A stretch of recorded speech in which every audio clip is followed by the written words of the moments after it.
একটা মেয়ে ২-৪টা চড় বসিয়ে দিল আমার গালে। আমি উপরে তাকানোর আগে মেয়েটা আমাকে বলতে শুরু করলো, সুন্দরী মেয়ে দেখলে শরীর ঠিক থাকে না? শরীরে হাত দিতে ইচ্ছে করে?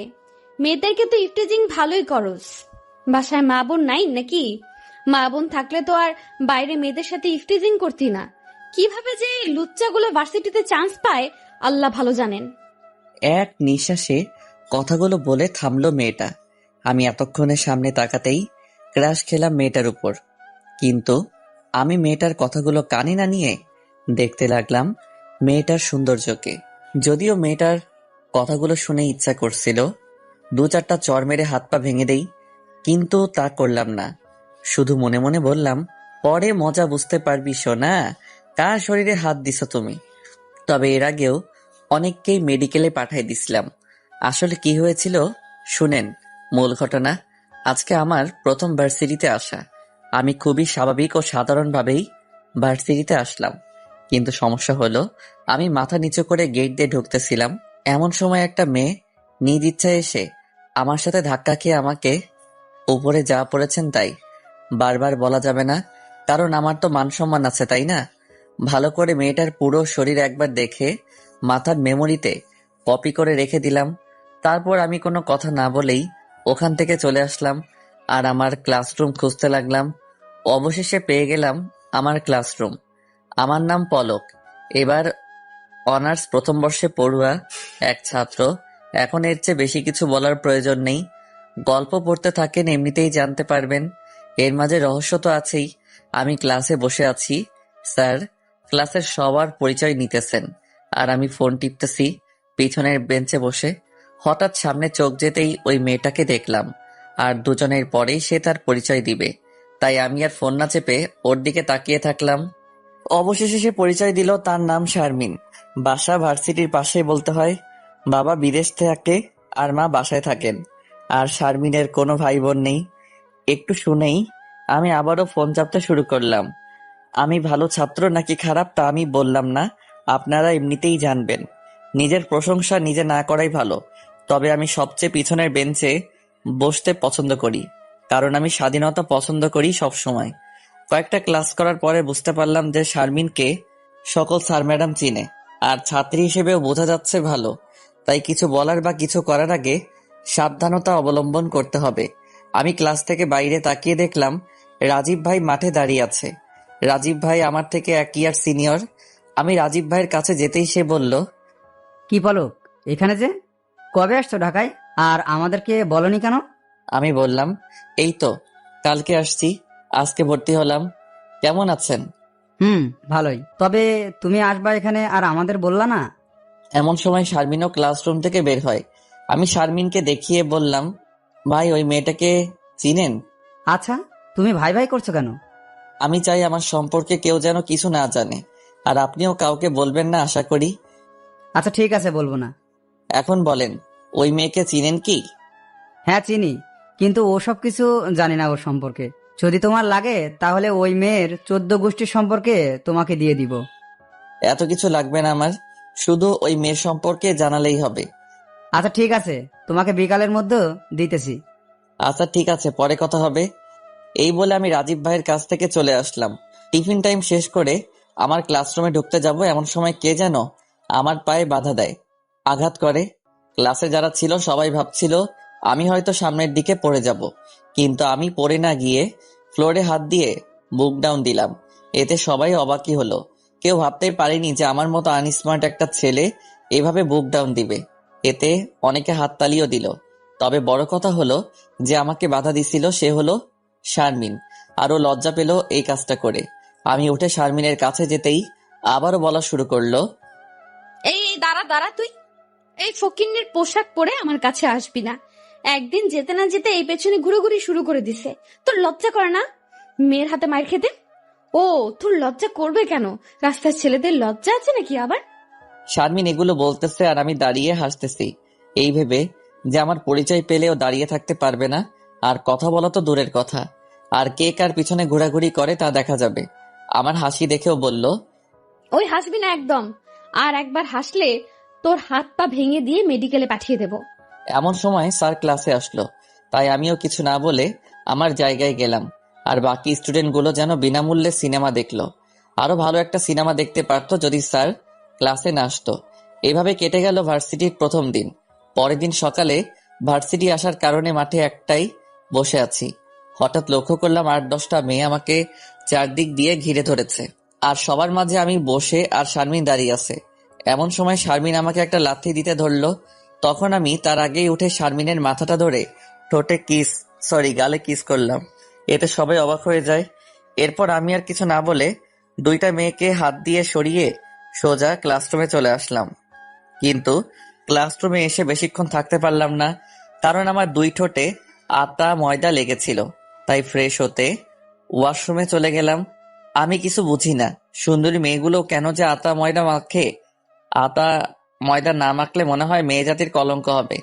আমি ফ্রেশ হয়ে এসে দেখি স্যার ক্লাসে চলে আসছে। এরপরে প্রথম ক্লাস করলাম। প্রথম ক্লাস শেষ হওয়ার সাথে সাথে পিয়ন আমাকে ডাক দিয়ে বলল আমাকে কলেজের প্রিন্সিপাল আমাকে যেতে বলেছে। আমি একটু অবাকই হলাম, কারণ আমি এমন কি করলাম যে আমাকে ডাকবে। আমি একটু ভাবলাম, তারপর মনে পড়ল যে সকালে তো শারমিনকে কিস করছি, সেজন্য ডাকছে নাকি। প্রথম ক্লাসে তো ওকে দেখলামও না। এরপর প্রিন্সিপাল স্যারের রুমে চলে গেলাম। গিয়ে দেখি শারমিন ওখানে দাঁড়িয়ে আছে, আর আমি স্যারকে সালাম দিতে গিয়ে দেখি রাশেদ স্যার। আমি স্যারকে সালাম দিলাম। স্যার সালাম নিয়ে আমাকে দেখার সাথে সাথে বলল, আরে পলক, তুমি এখানে যে? জি স্যার, আমি এখানে ভর্তি হয়েছি কালকে। স্যার আমাকে চিনে দেখে একটু অবাকই হলো। ও, ভালো করছো। স্যার। স্যার আমাকে ডাক দিয়েছেন নাকি? স্যার শারমিনকে বলল। কি তোমাকে? হ্যাঁ স্যার, এই সেই ছেলে যে সকালে আমাকে কিস করেছে। কি পলক, এ যা বলছে সত্যি কি? আমি বললাম, স্যার আপনার কি বিশ্বাস হয় আমি এমন কিছু করতে পারি? হ্যাঁ, তা তো আমি জানি তুমি এমন কিছু করতে পারো না। তোমার কোথাও ভুল হচ্ছে। শারমিনকে স্যার বলল। না স্যার, এই আমাকে আমার সাথে আমার বান্ধবীরাও ছিল, তাদেরকেও বলতে পারেন। স্যার শারমিনকে বলল। যা আমাকে বলছো এটা আর কাউকে বলো না। আমি পলককে ভালো করেই চিনি। ও একটা খুব ভালো ছেলে। পারলে ওর সাথে বন্ধুত্ব করো। আচ্ছা, তোমরা যাও এখন। আমি তো ভাবছিলাম স্যার আজকে আমার কি না কি করে তা ভেবেই পাচ্ছিলাম না, কিন্তু স্যার আমাকে যে এতই বিশ্বাস করে তা আগে জানতাম না। আসার সময় স্যারকে ধন্যবাদ দিয়ে আসলাম।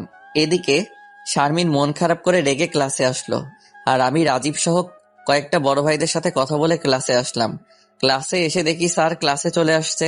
স্যারকে আজকে প্রথম দেখলাম, তাই আমি সালাম দিয়ে বললাম, স্যার আসতে পারি? স্যার তখন সবার উদ্দেশ্যে বলল, ভালো ছাত্রের গুণ কি জানো তোমরা? গুণগুলো হলো সময় মতো সবকিছু করা, ক্লাস শুরু হওয়ার আগে ক্লাসে আসা, ফার্স্ট বেঞ্চে বসা। আরো অনেক কিছু বলল। এইদিকে দেখো, দেখেই তো মনেই হচ্ছে না যে ভার্সিটির ছাত্র। পোশাকের যা অবস্থা, চুলগুলো মনে হয় পাখির বাসা। মনে হচ্ছে কোথায় কামড়া দিতে এসেছে। স্যারের কথা শুনে খুব রাগ উঠলো আমার, কিন্তু নিজেকে শান্ত করে রাখলাম। এদিকে স্যারের কথাগুলো শুনে শারমিন ও ওর বান্ধবীরা বেশ মজা পেল আর হাসতেছে। এই ছেলে, এখন বাইরে আসো কেন? ক্লাসে আসো। স্যার আসতে বলার পরে আমি ক্লাসে ঢুকলাম আর শেষ বেঞ্চে বসলাম। স্যার এক পর্যায়ে বলল, তোমরা কে কে জিপিএ 4 পেয়েছো? ক্লাসের কয়েকজন বাদে সব স্টুডেন্ট দাঁড়ালো। এরপরে বলল, জিপিএ 5 পেয়েছো কে কে? এবার আমি বাদে সবাই দাঁড়ালো। তুমি দাঁড়ালে না কেন? তুমি নিশ্চয়ই 2 অথবা 3 পয়েন্ট পেয়েছো। আমি দাঁড়িয়ে বললাম, না স্যার। স্যার বলল, তাহলে এর চেয়েও কম? আমি এবারও বললাম, না স্যার। স্যার বলল, তাহলে কত পেয়েছো তুমি? আমি বললাম, গোল্ডেন A+। আমার কথা শুনে স্যার সহ ক্লাসের সবাই স্তব্ধ হয়ে গেল। আমি বিশ্বাস করি না। এই কথা শুনে আমি আমার ব্যাগ থেকে রেজাল্ট শিট বের করে দেখালাম। তারপরে স্যার বিশ্বাস করলেও বলল, হয়তো তুমি নকল বা প্রশ্ন পেয়ে পরীক্ষা দিয়েছো। যাক না কিছুদিন, তারপর না হয় দেখা যাবে তুমি কেমন। জি স্যার বলে বসে পড়লাম, এবং সাথে সাথে ক্লাসের টাইমও শেষ হয়ে গেল। স্যার বেরিয়ে যাওয়ার সাথে সাথে শারমিন আমার কাছে এসে বলল, কে তুই? তোর জন্য আজকে প্রথম কেউ আমি সত্যি কথা বলার পরেও বিশ্বাস করলো না। আমি আস্তে করে বললাম, আমি হলাম মোহাম্মদ পলক ইসলাম। শারমিন বলল, তা তো জানি, কিন্তু প্রিন্সিপালের সাথে তোর কিসের সম্পর্ক যে আমাকে অপমান করলো? আমি কি জানি? আমি তো স্যারকে কিছু বলিনি। আপনি তো সবকিছুই করলেন আর আপনি বাস খেলেন। কি বলি তুই? আমি বললাম, আমি যা বলি একবারে বলি, দুইবার না। তুই আমাকে চিনস? এই তুই কে রে? তোর এত প্রশ্নের উত্তর দিব কেন? কি বললি তুই? ছোট মুখে বড় কথা? তোর বাবা শেখায়নি কার সাথে কিভাবে কথা বলতে হয়? তোর বাবা মায় তো মনে হয় কথা বলতেই জানে না। জানিস আমি চাইলে কি করতে পারি? বলে একটা চড় মারলো আমাকে শারমিন। আমি 2টা চড় মারলাম শারমিনের 2 গালে। আমি নিজেকে কন্ট্রোল করতে না পেরে ওকে চড় দিলাম, কারণ আমার মা বাবা কেউ কিছু বললে আমি ঠিক থাকতে পারি না। শারমিনের ভাগ্য ভালো যে ওর ছেলে, না হলে আজকে ওকে মেডিকেলও ভর্তি করাতো না, এতটাই মারতাম। এদিকে শারমিন ফ্লোরে বসে ভ্যা ভ্যা করে কান্না করতেছে, এদিকে ক্লাসের সবাই আমাকে বলতেছে, পলক তুমি যা করছো একদম ঠিক করছো, ওই মেয়ের যা কথা আর ব্যবহার একদম ঠিক হয়েছে, আরো মারলে আরো ভালো হতো।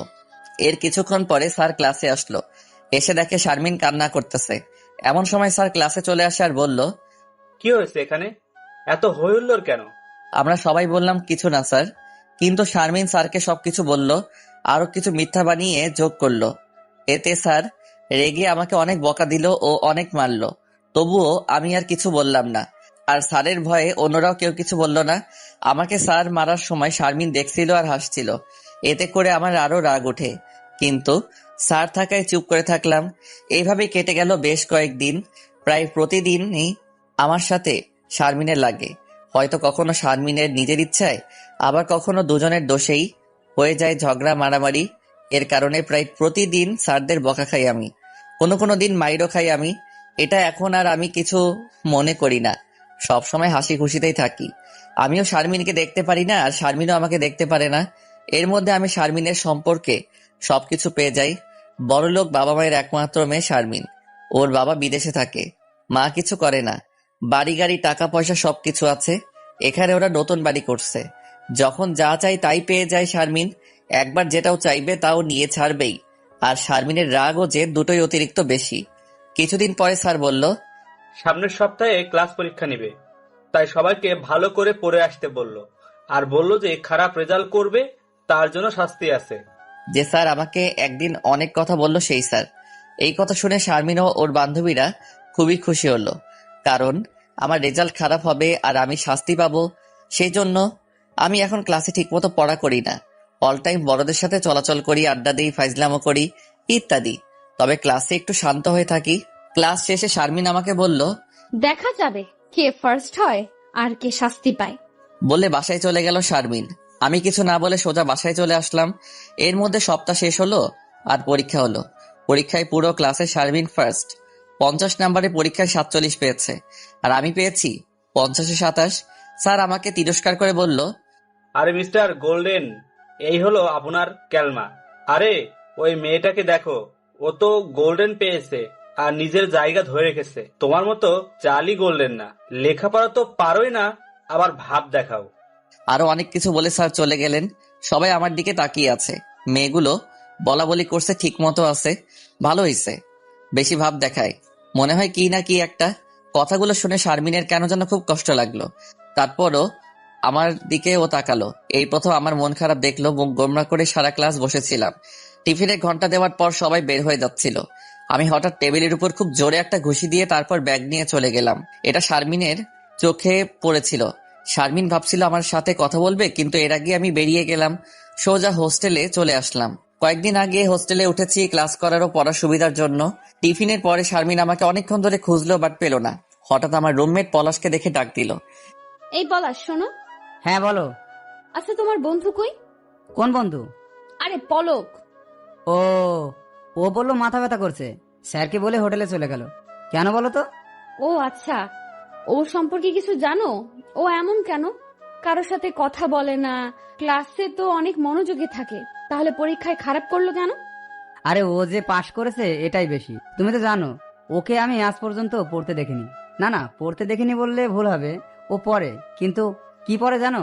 কোনোদিন গল্প, উপন্যাস, কখনো সাধারণ জ্ঞান, কখনো পত্রিকা বা কারেন্ট অ্যাফেয়ার্স। নিজের বই হাত দিয়ে ধরেই না।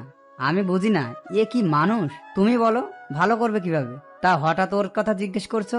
প্রেমে টেমে পড়লা নাকি ওকে অত্যাচার করে? আরে ধুর, এমনি জিজ্ঞেস করলাম। আর তুমি যে কি বলো, কত ছেলে আমার পেছনে ঘুরে আর আমি কি না এই সাইকোর প্রেমে পড়বো? বাদ দাও তো। আচ্ছা ভাই, পরে কথা হবে। এর মধ্যে দ্বিতীয় পরীক্ষা শুরু হলো। স্যার পরীক্ষার খাতা দেখার সময় পাইনি, তাই ক্লাসে এসে খাতাগুলো এক্সচেঞ্জ করে দিল। ছেলেদেরগুলো মেয়েদের কাছে আর মেয়েদেরগুলো ছেলেদের কাছে। ভাগ্যক্রমে আমার খাতা গিয়ে পড়লো শারমিনের হাতে। শারমিনের পাশের দুই বান্ধবী বলে উঠল, ওই দেখ সাইকোর খাতা তোর কাছে। দেখি দেখি কি পাইছে আমাদের সাইকো গোল্ডেন বয়। এর আগে তো ডাইনা পাস করছে, এবার তো আমাদের কাছে খাতা। দেখিস এবার ফেল মারবো। শারমিন বলল। চুপ থাক, দাঁড়া লেখাগুলো দেখি। দেখে তাদের তিনজনের এক্সপ্রেশন ছিল এইরকম। লেখাগুলো ওয়াও, কি সুন্দর লেখা, একদম কম্পিউটার টাইপ মনে হয়। এমন সময় স্যার উত্তর বলা শুরু করলেন। সবাইকে উত্তর মিলাতে বললেন আর নাম্বার বসিয়ে দিতে বললেন। খাতা কাটা শেষ হলে নাম্বার গুনে শারমিনের চোখ কপালে, পলক 50 আউট অফ 50। খাতাটা আবারও ভালোভাবে দেখলো নাম্বার কম দেওয়ার জন্য, কিন্তু কোনো ভুল খুঁজে পেল না। এরপর মন খারাপ করে স্যারের কাছে খাতা জমা দিয়ে আসলো। এবার স্যার যার যার খাতা তাকে দিতে লাগলো। শারমিন 48 পেয়েছে। স্যার ওকে কনগ্রেস দিলেন। হঠাৎ আমার খাতা দেখে স্যারের চোখ চরক গাছ। স্যার ধমকে সরে বলল, এই খাতা কে দেখেছে? শারমিন আস্তে উঠে দাঁড়ালো। স্যার বলল, কি খাতা দেখেছো তুমি? এই গাধা 50 পায় কিভাবে? স্যারের কথা শুনে শারমিন বলল, ভালোভাবে এই খাতা দেখেছি স্যার, একবার আপনি দেখুন। স্যার শারমিনকে বসিয়ে দিয়ে আমার খাতাটা দেখতে লাগলো। একবার দেখার পর চশমার ফাঁক দিয়ে একবার আমার দিকে তাকালো। খাতা ভালোভাবে দেখে স্যার আমাকে ডাক দিয়ে সামনে এনে বলল, এবারে টিউটোরিয়ালে ফার্স্ট হয়েছে পলক। সবাই তাকিয়ে আছে হা করে। মনে হয় এটা অসম্ভব কিছু। আর শারমিনের শরীরে যেন আগুন জ্বলছে এটা শোনার পরে। ওই দিন ক্লাস শেষ হওয়ার পর আমি ক্লাস থেকে বের হতে যাচ্ছি, এমন সময় শারমিন আমাকে ডাক দিল। আমি ওর ডাকে সাড়া না দিয়ে সোজা হোস্টেলে চলে আসলাম, কারণ আমি জানি যে শারমিন আমাকে কি বলবে, যা প্রায় আমার সাথে ঘটে। পরের দিন সকালে আমি ক্লাসে ঢোকার সময় আজকেও ধাক্কা লাগে শারমিনের সাথে। আমাকে দেখেই রেগে যায় শারমিন আর জোরে জোরে বলতে শুরু করে, এই ছেলে মেয়ে দেখলে এই ধাক্কা দিতে ইচ্ছে করে না? ভেজা বেড়ালের মতো থাকে, মনে হয় কিছুই জানে না। খ্যাত কোথাকার ইডিয়েট একটা। এগুলো বলতে বলতে পুরো ক্লাস এক করে ফেলে। এমন সময় শারমিনের ফ্রেন্ড রাফি এসে আমার কলার ধরে মারতে নেয়। এমন সময় শারমিন রাফিকে বলে, আরে ছাড় ছাড়, এইসব খ্যাত ছেলেদের সাথে ঝগড়া করে নিজের প্রেস্টিজ কেন নষ্ট করো? এগুলো বলে শারমিন ক্লাস থেকে বের হয়ে যায়। আর রাফি আমাকে বলে, তুই চিনিস আমি কে? আর কখনো যেন শারমিনের আশেপাশে দেখি তো দেখিস কি করি। একটা হাসি দিয়ে আমি বললাম, আচ্ছা দেখা যাবে, বলেই ক্লাসে ঢুকলাম। কিন্তু তখন রাফি আবারও আমার হাত টেনে ধরে বলল, কি দেখা যাবে? আমি বললাম, শারমিনের পাশে থাকলে কি করবি, বলে আমার ব্যাগটা একটা বেঞ্চের উপরে রাখলাম। কি করব দেখবি? কি করার আছে করে দেখা। আমি বলার সাথে রাফি আমাকে একটা চর দিল। আমি একটা চর খেয়ে রাফিকে ঠাস ঠাস করে 2-4টা চর দিয়ে বললাম, মারবি আমাকে মার, দেখি কত তোর শক্তি আছে। এই কথা শোনার পরে রাফি আবারও আমাকে মারতে আসলো, কিন্তু আমাকে আর মারতে দিলাম না। আমি রাফিকে মারতে মারতে রক্তাক্ত করতেছি। শারমিনের উপরের সব রাগ আমি রাফির উপর ঝাড়তেছি। হঠাৎ দেখি শারমিন চিল্লাচ্ছে, বাঁচাও বাঁচাও বলে, আর ওর জামাটা অর্ধেক ছিঁড়ে ফেললো। শারমিনের চিল্লানিতে আমাদের ক্লাসে অনেক ছেলেমেয়ে চলে আসলো। তখন শারমিন সবাইকে বলল, পলক আমাকে জোর করে রেপ করতে ধরছিল, রাফি বাধা দেওয়াতে ওকে মারতেছে। শারমিনের এই মিথ্যা কথা শুনে আমি স্তব্ধ হয়ে গেলাম। আর শারমিন এই কথা বলার সাথে সাথে যে ছেলেগুলো এখানে ছিল সবাই আমাকে মারতে শুরু করলো। আমি কিছু বলার আগেই আমি ভাবতেই পারছি না কিভাবে নিজের ইজ্জত দিয়ে মিথ্যা অপবাদ দিল আমাকে। আমাকে সবাই মারতেছে আর আমার 2 চোখ দিয়ে পানি বের হচ্ছে, এটা ভেবে যে আমি এখনো কোনো মেয়ের হাত ধরিনি। আর শারমিন বলল আমি ওকে রেপ করতে ধরছিলাম। এরই মধ্যে স্যার ম্যাডামরা প্রায় সবাই চলে আসলো আমাদের ক্লাসে। আর কিছুক্ষণের মধ্যে পুলিশও চলে আসলো। হয়তো কেউ পুলিশকে ফোন দিছিল। পুলিশ আসার সাথে সাথে শারমিন আবারও তাদেরকে ওই মিথ্যা কথাটা বলল। শারমিনের কথা শুনে পুলিশ আমাকে ধরে থানায় নিয়ে আসলো। আমি ভার্সিটিতে থাকা অবস্থায় অনেকে অনেক কথা বলল, আমি খারাপ, গুন্ডা, মাস্তান, আমাকে দেখতেই বোঝা যায় আমি ভালো ছেলে না, ইত্যাদি। আমি বুঝি না, স্মার্ট হলেই কি সে ভালো, মডেলিং হলেই কি সে ভদ্র, বড় ছোটদের সাথে ফ্রিভাবে কথা বললেই কি খারাপ। আমি থানায় আসতে আসতে সিদ্ধান্ত নিলাম যে আমি শারমিনের এই মিথ্যা অপবাদের প্রতিশোধ অবশ্যই নিব। আমাকে থানায় ঢুকানোর সময় থানার এসআই আমাকে দেখে, তাই যে পুলিশ আমাকে ধরে এনেছে আমাকে সহ তাকে ডাক দিল। আমাকে এসআই বলল, পলক, তোমার এই অবস্থা কেন? কে মারছে তোমাকে? আর তোমাকে থানায় নিয়ে আসলো কেন? এসআই এর কথা শুনে আমি কিছু বলার আগে ওই পুলিশটা বলল, স্যার, ও যা করেছে তার জন্য তো শুধু ওকেই মারছে। আমরা আরেকটু দেরি করে গেলেই তো ওকে মেরে ফেলতো সবাই। কিন্তু স্যার, আপনি এই ছেলেকে চিনেন? হ্যাঁ, চিনি আমি ওকে, কিন্তু ও কি এমন কাজ করেছে? স্যার, আপনি জানেন না, ভার্সিটির চলাকালীন ক্লাসের মধ্যে একটা মেয়েকে ধর্ষণ করতে ধরছিল। একটা ছেলে বাধা দিতে আসলে তাকে এই বদমাইশ মেয়ের রক্তাক্ত করে ফেলে। তুমি কি জানো এ রেপ করতে ধরেছিল? পুলিশটি বলল, হ্যাঁ স্যার, আমি দেখেছি। মেয়েটি নিজেই বলেছে, আর মেয়েটির জামাও ছিঁড়া ছিল। কোনো মেয়ে তো নিজেকে নিয়ে মিথ্যা বলতে পারে না। এসআই আমাকে বলল, সি পলক, সি, তুমি এই কাজ কিভাবে করতে পারলা? আঙ্কেল পানি, বলেই ফ্লোরে পড়ে গেলাম।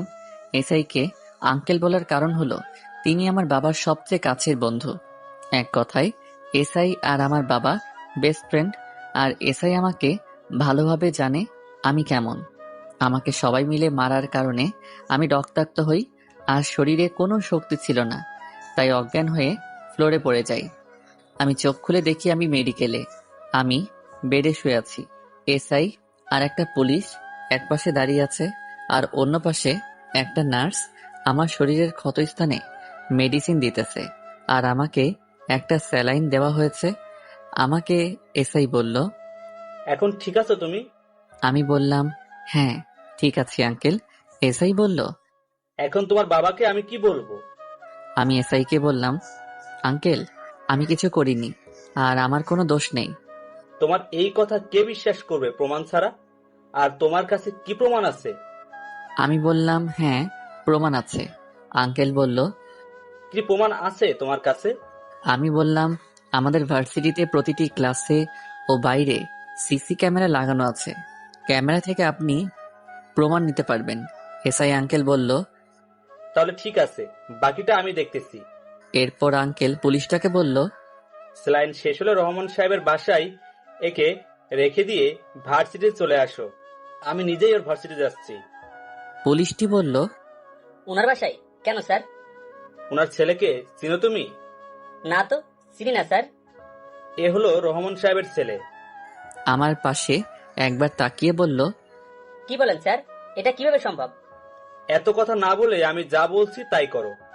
আঙ্কেল আমাকে বলল, তুমি বাসায় যাও, বাকিটা আমি দেখতেছি। আর তোমার বাবাকে উত্তেজিত হতে বাধা দিও। আর তুমি টেনশন করো না, আমি তো আছি। কয়দিন রেস্ট নাও, ভার্সিটি যেতে হবে না। এগুলো বলেই আঙ্কেল মেডিকেল থেকে সোজা আমার ভার্সিটিতে চলে যায়। এসআই আঙ্কেলের কথা মতো স্যালাইন শেষ হতেই আমাকে পুলিশের গাড়িতে করে আমাদের বাসায় নিয়ে যাচ্ছে পুলিশটি। থানা থেকে আমাদের বাসায় যেতে 1 ঘন্টার একটু বেশি সময় লাগে, আর আমাদের বাসা হলো গ্রামে। পুলিশটি আমাকে জিজ্ঞেস করলো কি হয়েছিল। আমি পুলিশটিকে সবকিছু বললাম, আর তিনিও অবাক হয়ে যায় আমার সাথে যা ঘটেছে তা শুনে।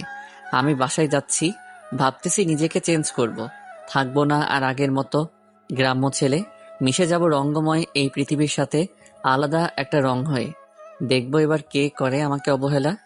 মনে মনে বলতেছি, তোদের কপালে কি আছে তা আমি নিজেও না জানি না। আগে সুস্থ হয়ে নেই, তারপরে বুঝবে এই পলকের সাথে খারাপ ব্যবহার করার পরিণতি কি হতে পারে। অবশেষে আমরা বাসায় চলে আসলাম। আমাকে নামাই দিয়ে পুলিশটি চলে গেল। বাসায় শুধু মা ছিল। আমাকে দেখে মা কান্না করার অবস্থা। বাবা আজ সকালে আমেরিকা চলে গেছে। কি হয়েছে বাবা তোর? এই অবস্থা কেন? তেমন কিছু হয়নি মা, আমি ঠিক আছি। কি হয়েছে বল? কার এত সাহস যে আমার ছেলেকে মারছে? আরে মা, আমার কিছু হয়নি তো, এত উত্তেজিত হয়েও না। উত্তেজিত হব না মানে? আমার একমাত্র সন্তান তুই, কার এত বড় ক্ষমতা তোকে মারছে? সে কি তোকে চেনে? না, আমাকে চিনে না, চিনলে কি আর মারতো। প্লিজ তুমি একটু শান্ত হও।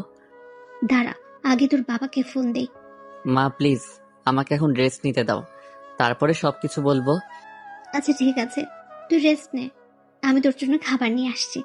আমি এত বললাম হোস্টেলে ওঠার প্রয়োজন নেই, শত শত গাড়ি আছে, নিজের গাড়িতে করে যাওয়া আসা করতে। কে শুনে কার কথা? এখন বুঝো কেমন লাগে। এগুলো বলতে বলতে মা আমার রুম থেকে বের হয়ে গেল। মা আমার জন্য নাস্তা নিয়ে এসে বলল, ওঠ বাবা, খেয়ে নে। খেতে ইচ্ছে করবে কিভাবে? মানুষকে খাওয়ানো হয়েছে তোর অভ্যাস। এত ভুলি একটু শরীরের প্রতি যত্ন নে, একটু স্মার্ট হ। এটা এখন 2020 সাল। এখনকার দিনমজুরের ছেলেদের দেখলেও মনে হবে বড় লোকের ছেলে, আর আমাকে একটা ছেলে দিয়েছে আল্লাহ। মা, তুমি ঠিক বলছিলে। তোমার কথা শুনলে আজ আমার এই অবস্থা হতো না। এখন থেকে তোমার ছেলে চেঞ্জ হবে পুরোপুরি, ঠিক তুমি যেমনটা চাও। সত্যি বাবা, পাল্টাবি? আমিও মাকে জড়িয়ে ধরে মার কপালে চুমু দিয়ে বললাম, মা, তোমার ছেলে পাল্টিবে। আই লাভ ইউ মা, কিন্তু প্লিজ বাবাকে আমার এই অবস্থার কথা বলো না মা।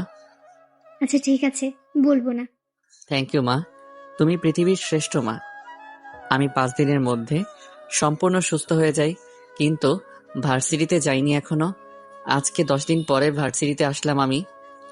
আমার পায়ে সাদা শু, কালো কালারের জিন্স প্যান্ট, পায়ে ব্লু কালারের টি শার্ট, মাথার চুল স্টাইল করা, চোখে কালো সানগ্লাস পরে আমি প্রাইভেট কার থেকে বের হলাম।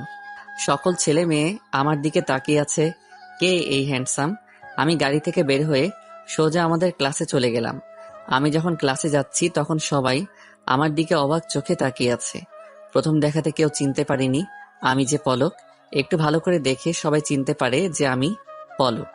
আমি ক্লাসে ঢোকার সময় আমার পিছন থেকে একটা মেয়ে আমাকে ডাক দিল। আমি ভাবলাম হয়তো আমার এই দামি পোশাক দেখে ক্রাশ খেয়ে আমাকে ডাক দিছে, তাই পিছনে ফিরে তাকালাম না। আবারও ডাক দিল। এবার পিছনে ফিরে দেখি শারমিন ডাক দিছে আমাকে। শারমিনকে দেখে আমার মাথা গরম হলো। নিজেকে ঠান্ডা করে ক্লাসে ঢুকলাম। ক্লাসে ঢোকার সাথে সাথে যারা ক্লাসের ভিতরে ছিল সবাই দাঁড়ায় যায়। তারা ভাবছিল কোনো স্যার হয়তো ক্লাসে আসছে, কিন্তু ভালোভাবে দেখার পরে তারা বুঝতে পারলো আমি পলক, কোনো স্যার না। আমাকে চিনে আরো বেশি করে আশ্চর্য হয় সবাই আমার এই পরিবর্তন দেখে। কলেজে সবাই আমাকে জানতো আমি কোনো গরিব ঘরের সন্তান, মাস্তান টাইপের বখাটে একটা ছেলে। যারা আমাকে আজকে দেখলো তাদের এ ধারণা ভুল প্রমাণিত হলো, কারণ আমি হলাম বাংলাদেশের শ্রেষ্ঠ 10 জন ধনী ব্যক্তির একজনের সন্তান। আর আমি আমার বাবা মায়ের একমাত্র ছেলে। এমন কোনো জিনিস নেই যে তা আমাদের নেই। আমরা যে এত বড় লোক তাই বলে আমি কখনোই বড় লোকই করিনি বা দেখাইনি। সব সময় আমি সাধারণভাবে চলছি, কিন্তু আজকে আমাকে অহংকারী করতে বাধ্য করেছে শারমিন। একজন মানুষ বেঁচে থাকতে যা যা অতি প্রয়োজন শুধু তাই আমি নিয়েছি, এর অতিরিক্ত কোনো কিছু নেইনি আমি। তবে হ্যাঁ, আমার বাবার সম্পদ আমি নিজে ভোগ না করলেও ব্যবহার করছি গরিবদের জন্য।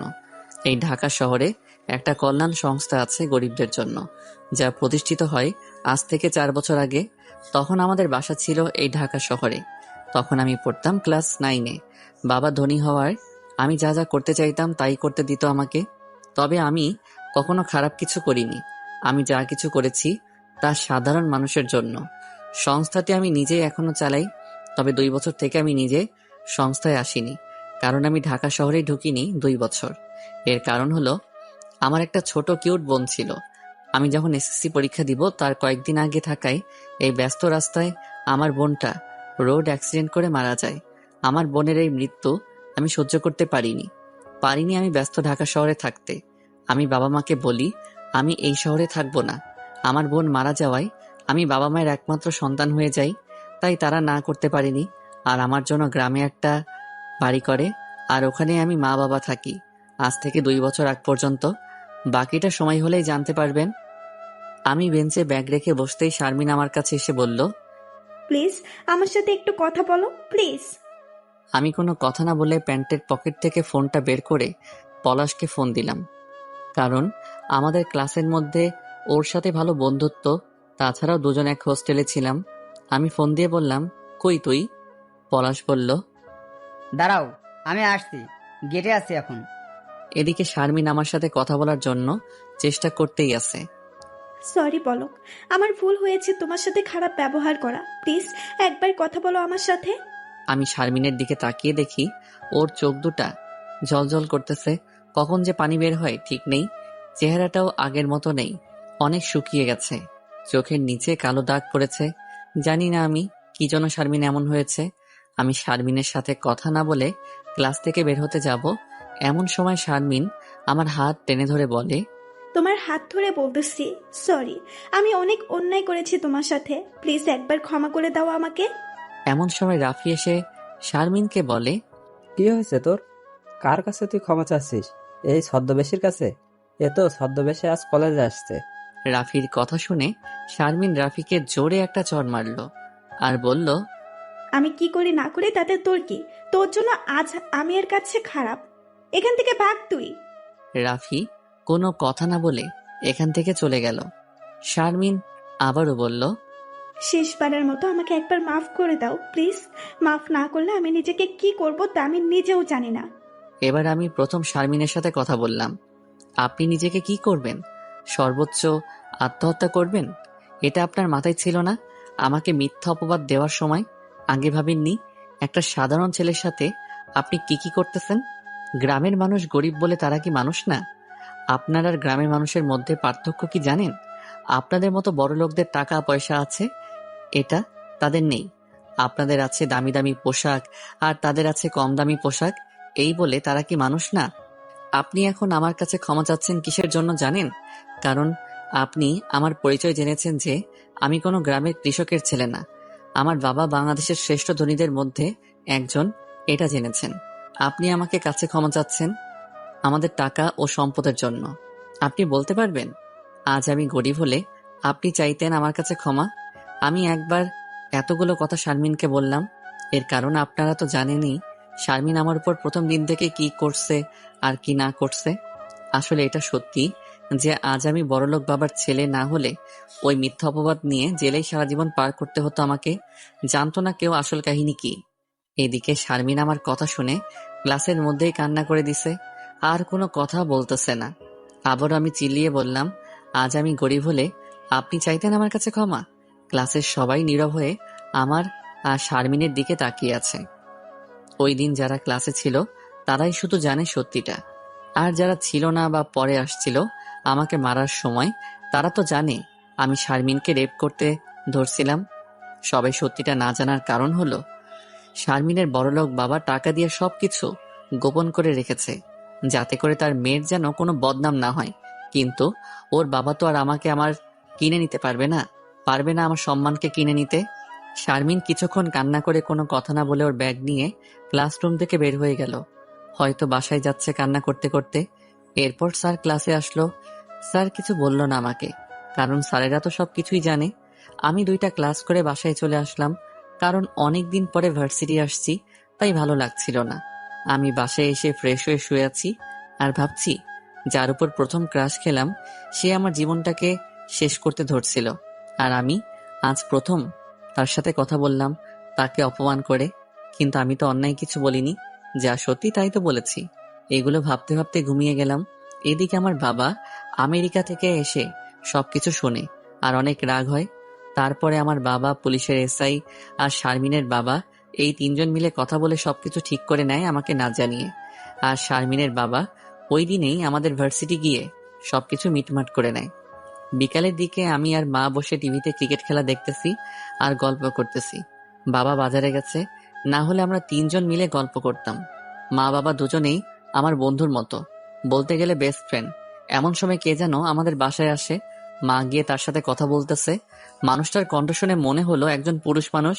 ওই লোকটা বলল, এটা রহমান সাহেবের বাসা না? কেন? লোকটি বলল, ভেতরে আসতে পারি? মা বলল। হ্যাঁ, অবশ্যই। আমি দরজার দিকে তাকাতেই দেখি ওই মানুষটির সাথে শারমিনও আসছে। আমি মানুষটিকে চিনলাম না, কিন্তু শারমিনকে দেখে আমার মাথা গরম হয়ে গেল, কারণ আমি ওকে এখন 2 চোখে দেখতে পারি না। এর কারণ হয়তো আর বলতে হবে না আপনাদের। শারমিন ও লোকটি ভিতরে ঢুকলে মা তাদেরকে বসতে বলল, আর আমি লোকটিকে সালাম দিলাম। এরপর তারা বসলো আর শারমিন আমার দিকে তাকিয়ে আছে অপরাধীর দৃষ্টিতে। আমি আর এখানে থাকতে পারলাম না, কারণ কখন যে শারমিনকে কি থেকে কি বলে ফেলি তার ঠিক নেই। এদিকে যেতে ইচ্ছে করছিল না, খেলা না দেখে যেতে। এক প্রকার বাধ্য হয়ে আমি আমাদের বাসার ছাদে চলে আসলাম। ছাদে এসে চারপাশে তাকিয়ে সবুজ পরিবেশ দেখতেছি। একদিকে তাকাতেই দেখি বাচ্চারা খেলতেছে, আমিও আনমনে তাদের খেলা দেখেই যাচ্ছি। এভাবে কেটে গেল আধা ঘন্টার মতো। এতক্ষণে হয়তো শারমিনেরা চলে গেছে, তাই নিচে নামতেই দেখি মা আসতেছে। মা, তুমি এখন ছাদে আসছো কি জন্য? মা বলল, তোকে ডাকতে, তোর সাথে কথা বলবে। তাড়াতাড়ি চলে আয়। নিচে বলেই মা নিচে নামতে ধরলো। আমি মার পিছু পিছু এসে বললাম, কে আমার সাথে কথা বলবে? মা বলল। ওই লোকটা আর তার মেয়ে। আমি বললাম, তারা এখনো চলে যায়নি? মা বলল। না, তোর বাবার অপেক্ষায় ছিল। এই কথা শুনে আমি মনে মনে বলতেছি, কি এমন কথা বলবে আমার সাথে? কি কথা বলবে শারমিন আমার সাথে? আর এতক্ষণ কি করছিল তারা? মা বাবার সামনে তো আমি কিছু বলতে পারবো না শারমিনকে। মা বাবার সামনে কারোর সাথে প্রয়োজন ছাড়া কথা বলি না, আর রাগ হওয়া তো দূরের কথা। এগুলো হাবিজাবি চিন্তা করতে করতে রুমে আসলাম। রুমে চলে এসে দেখি শারমিনও ওই লোকটা নাস্তা করতেছে। শারমিন বাবার সাথে হেসে হেসে কথা বলতেছে। শারমিনকে তো এখন এমনিতেই দেখতে পারি না, আর এখন ওর এই হেসে কথা বলা দেখে আমার শরীরটা জ্বলতেছে। আমি আসা মাত্র বাবা বলল, এই, আমার ছেলে আসছে। তা বাবা, তোমার ক্লাস ফ্রেন্ড আসছে, আর তুমি কথা না বলেই বের হয়ে গেছো নাকি? বাবার কথা শুনে আমার রাগ হচ্ছে, আবার খারাপও লাগছে। রাগ হওয়ার কারণ কি কথা বলবো আমি শারমিনের সাথে, যে ভার্সিটির প্রথম দিন থেকে আমার সাথে শত্রুতা করলো। আর খারাপ লাগার কারণ হলো, যতই সে আমার কাছে অপরাধ করুক, সে তো আমার বাসায় আসছে। কি কারণে আসছে তা তো আমি জেনে নিতে পারতাম। আমি বাবাকে বললাম, জরুরি ফোন আসছিল তো তাই চলে গেছিলাম, আর মনে ছিল না যে আমার বন্ধু আসছে। এটা বলে শারমিনের দিকে তাকালাম। শত্রু কথাটা শুনে শারমিনের হাসি উজ্জ্বল মুখটা অন্ধকার হয়ে গেল। হয়তো শারমিন বুঝতে পারছে আমি ওকে শত্রুই ভাবি, তাই। তখন বাবা বলল। আচ্ছা ঠিক আছে, উনি কে জানো? আমি বললাম, না চিনি না। তখন বাবা বলল। তোমরা কেমন বন্ধু যে তোমার বন্ধুর বাবাকে চিনো না? আমি বললাম, এখনো দেখা হয়নি তো তাই। এখনই বুঝতে পারলাম যে লোকটি শারমিনের বাবা। লোকটি ভালোই আছে দেখে বোঝা যাচ্ছে, কিন্তু তার মেয়ে তার মতো হয়নি। এমন সময় বাবা আমাকে বলল। তুমি নাকি এই মেয়ের উপর রাগ করে আছো? কেউ কি কোনো মেয়ের সাথে রাগ করে কথা না বলে? আমি আগে আমার বান্ধবীদের সাথে কত কি করতাম, তা তো তোমরা বিশ্বাসই করবে না। আমার বাবা ফ্রেন্ডলি ও রসিক খুবই। শারমিনের বাবা বলল। আগের দিন আর এখনকার দিন অনেক পাল্টিয়েছে, তাই সবাই পাল্টে গেছে, এটাই স্বাভাবিক। আমার বাবা বলল। তা অবশ্য ঠিক বলেছেন আপনি। শারমিন মাথা নিচু করে বসে আছে। আমার এতক্ষণে বোঝা শেষ যে আমার জন্য শারমিন ওর বাবাকে নিয়ে এসেছে, আমি যাতে করে ওর সাথে কথা বলি। এর আগে ভাবছিলাম শারমিনের সাথে কথা তো দূরের কথা, ওর আশেপাশেও যাব না। কিন্তু তার হলো কই, ওর বাবাকে নিয়ে আসছে আমার বাবার কাছে। আর আমার যা বাবা, আর আমিও বাবার কথা ফেরাতে পারবো না। বাবা আমাকে আর শারমিনকে বলল। শোনো, তোমরা যতই ঝগড়াঝাটি মারামারি হোক না কেন, বন্ধু তো বন্ধুই। হয়তো সর্বোচ্চ 5 মিনিট কথা বলবে না, তারপরে দুজনেই কথা বলবা নিজ ইচ্ছায়। এটাই হলো বন্ধুত্ব। বাবা আসলেই ঠিক বলছে, যতই মারামারি ঝগড়াঝাটি হোক না কেন, বন্ধু তো বন্ধুই। কিন্তু আমি আর শারমিন তো কখনোই বন্ধু ছিলাম না, আর ওর সাথে তো কখনো কথাও বলা হয়নি। শুধু আজ সকালে ওকে ঝাড়ি দিছিলাম। বাবা আবারও আমাদের দুজনকে বলল। যা হবার হয়ে গেছে, এটা নিয়ে পড়ে থাকলে হবে না। আর কয় মাস পরে 2023 সাল, ডিজিটাল বাংলাদেশে কেউ কারোর সাথে কথা বলে থাকবে না, এটা মানায় না। তাছাড়া আমাদের ধর্মে 3 দিনের উপর কারোর সাথে কথা না বলে থাকা নিষেধ। পলক, বাবা তুমি তো বোঝোই, শারমিন তোমার সাথে খুবই খারাপ আচরণ করেছে, তা আমরা সবাই জানি এখন। এজন্য ও এখন ওর ভুলটা বুঝে তোমার কাছে সরি বলে মাপ চাচ্ছে। একটা মেয়ে হয়ে ও তোমার কাছে সরি বলে, তোমার সাথে কথা না বলে থাকতে পারে না, কিন্তু ও তা করেনি। ও ওর ভুল বুঝতে পেরে তোমার কাছে আসছে, এমনকি আমাদের বাসা পর্যন্ত আসছে। ওকে ফিরাই দিও না, আমি বলতেছি। আসলে বাবা যা বলছে ঠিক বলছে, ভুল তো মানুষেরই হয়, তাই না? তাছাড়া বাবা যেহেতু বলল ফিরাই না দিতে, আর মানুষকে ক্ষমা করা একটি মহৎ গুণ, তাই আমিও পারলাম না ক্ষমা না করে থাকতে। হয়তো বাসায় না আসলে আমি ক্ষমা করতাম না। আমি চুপ হয়ে আছি, তাই বাবা আবারও বলল। কি হলো, চুপ হয়ে আছে কেন? কথা বলো। আমি বললাম, ঠিক আছে, তবে একটা শর্ত আছে। আমার শর্তের কথা শুনে সবাই একটু আশ্চর্য হলো। তারা বলল। কি শর্ত? আমি বললাম, আমার সাথে যা যা করেছে তা যেন আর কারোর সাথে না করে। শারমিনের বাবা ওকে বলল। কি বলছে শুনছো? শারমিন বলল। হ্যাঁ শুনেছি, একবার ভুল করে শিক্ষা পেয়েছি, আবার এই ভুল আর কখনোই করব না। আমি বললাম, তাহলে ঠিক আছে, যা হবার হয়েছে, সমস্যা নেই। আমি এই কথা বলার সাথে সাথে বাবা বলল। শুধু মুখে বললে হবে, হাতও মিলাও। বাবা রোমান্টিকও বটে। আমি বললাম, বাবা, বর্তমানে বাংলাদেশে করোনার যা অবস্থা, সেই হিসেবে আমাদের বাসায় তো ঢুকতেও দেওয়া যায় না, আর তুমি হাত মিলাতে বলতেছো? আমার কথা শুনে সবাই হাসি দিল, আর বাবা বলল, আচ্ছা ঠিক আছে, করো না, চলে গেলে মেয়াইও। এখন খুশি তো তুমি? শারমিন বলল। জি আঙ্কেল। শারমিনের বাবা উঠতে উঠতে বলল, তাহলে আমরা এখন আসি। মা অন্য রুম থেকে এসে বলল, এখন যাওয়া হবে না, খেয়ে যাবেন। না ভাবি, দেরি করা যাবে না, এখনই যেতে হবে। আমি তো আগেই বলেছি আমি আসতাম না, আমার জরুরি কাজ আছে। শুধু আসলাম, শারমিন কিছু খাচ্ছে না আর কান্না করতেছে, সেজন্য। এরপর শারমিন ও তার বাবা চলে গেল। বাবা আমাকে বলল, আমি চাইলে ওদের অনেক কিছুই করতে পারতাম, কিন্তু কি হতো এত ঝামেলা করে?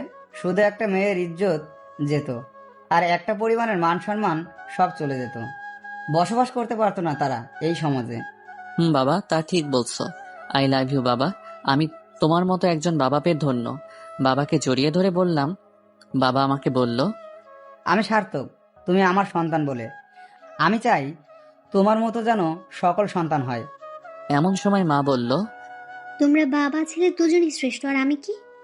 ছেলে বলল তুমি পৃথিবীর শ্রেষ্ঠ মা, আর ছেলের বাবা বলল তুমি হলে আমার জীবন সঙ্গিনী। তার পরের দিন আমি ভার্সিটি গেলাম। আগের মতো হয়েও না, আবার বেশি স্মার্ট হয়েও না, তবে আজকে বাইকে করে ভার্সিটি আসলাম। আমি আজকে ভার্সিটিতে ঢোকা মাত্র অনেক মেয়ে আমার কাছে নিজেই এসে কথা বলতে যাচ্ছে। আমি সবাইকে হাই হ্যালো বলে আমার ক্লাসে চলে গেলাম। আমি ক্লাসে গিয়ে বেঞ্চে বসার একটু পরে শারমিন এসে বলল। কেমন আছো? আমি বললাম, আলহামদুলিল্লাহ ভালো। বলবা না আমি কেমন আছি? আমার জানার প্রয়োজন নেই, তাই বলিনি। ও আচ্ছা। আমি তা রাফির চলো, কথা শুনে মাঠে মনে মনে গিয়ে বলছি, বসি। আজকে আমি কিছু বলার আগেই তারপরে দেখাবো রাফি মজা। এসে কালকে না হয় শারমিনকে বাবার জন্য বলল, ক্ষমা করে দিয়েছি, দোস্ত, কিন্তু তুই তোদের এর উপর সাথে থেকে কথা তো আর বলছিস? রাগ ও যে ঘৃণা আমাকে মারছিল একটাও তার যায়নি। সাথে কথা বলছিস? রাফির কথা শুনে তোর তো শারমিন দেখি বলল, লজ্জাও নাই। তাই যে তো, তোকে রেপ এটা তো করতে আমার চাইলো তার মনেই ছিল সাথে, না সেই যে তোকে শারমিন। মারছিল। আচ্ছা বাদ দে রাফি, যা হবার হয়ে গেছে। এও তো আর কম মার খায়নি।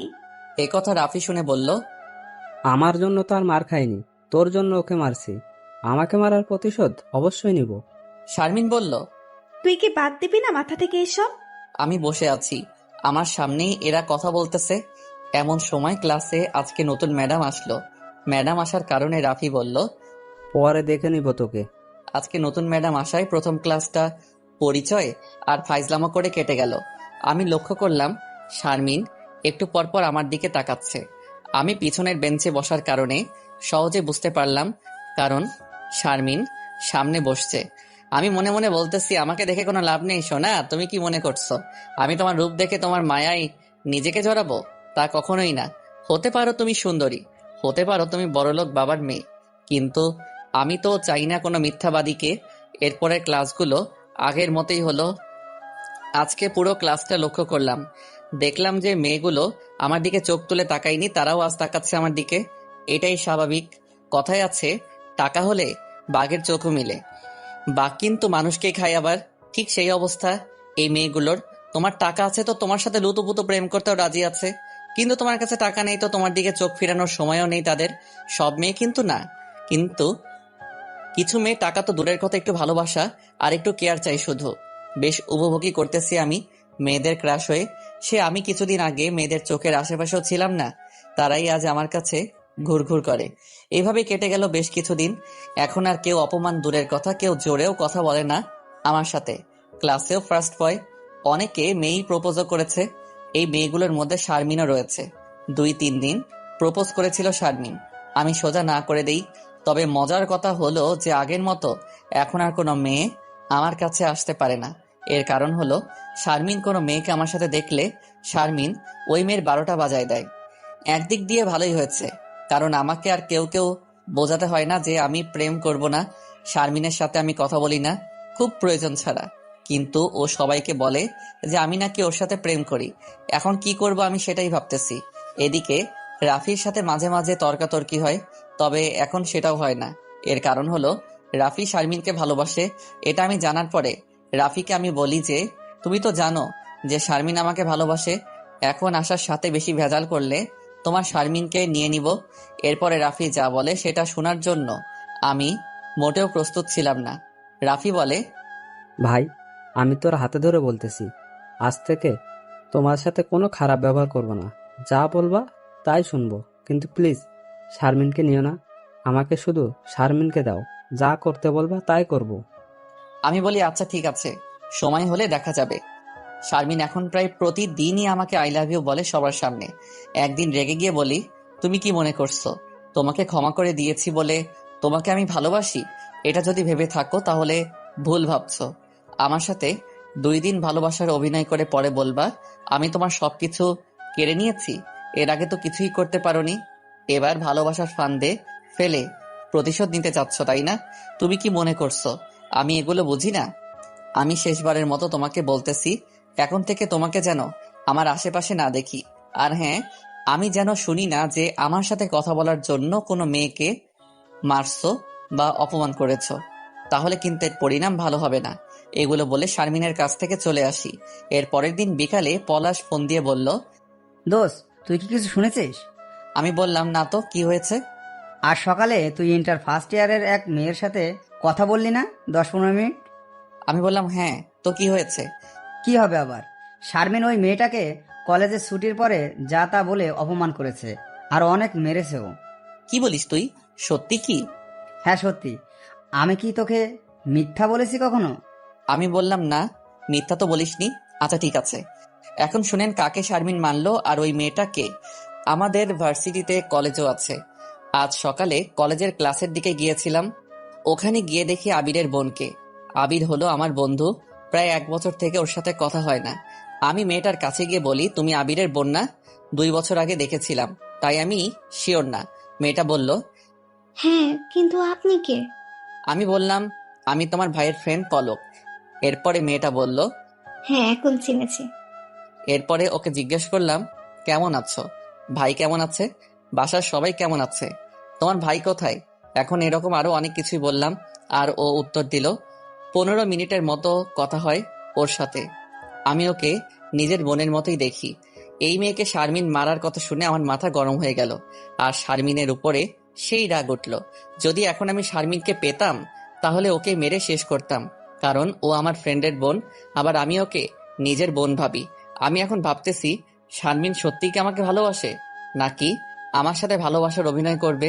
শারমিন সত্যি ভালোবাসুক আর মিথ্যাই বাসুক, আমি পারবো না ভালোবাসতে ওকে।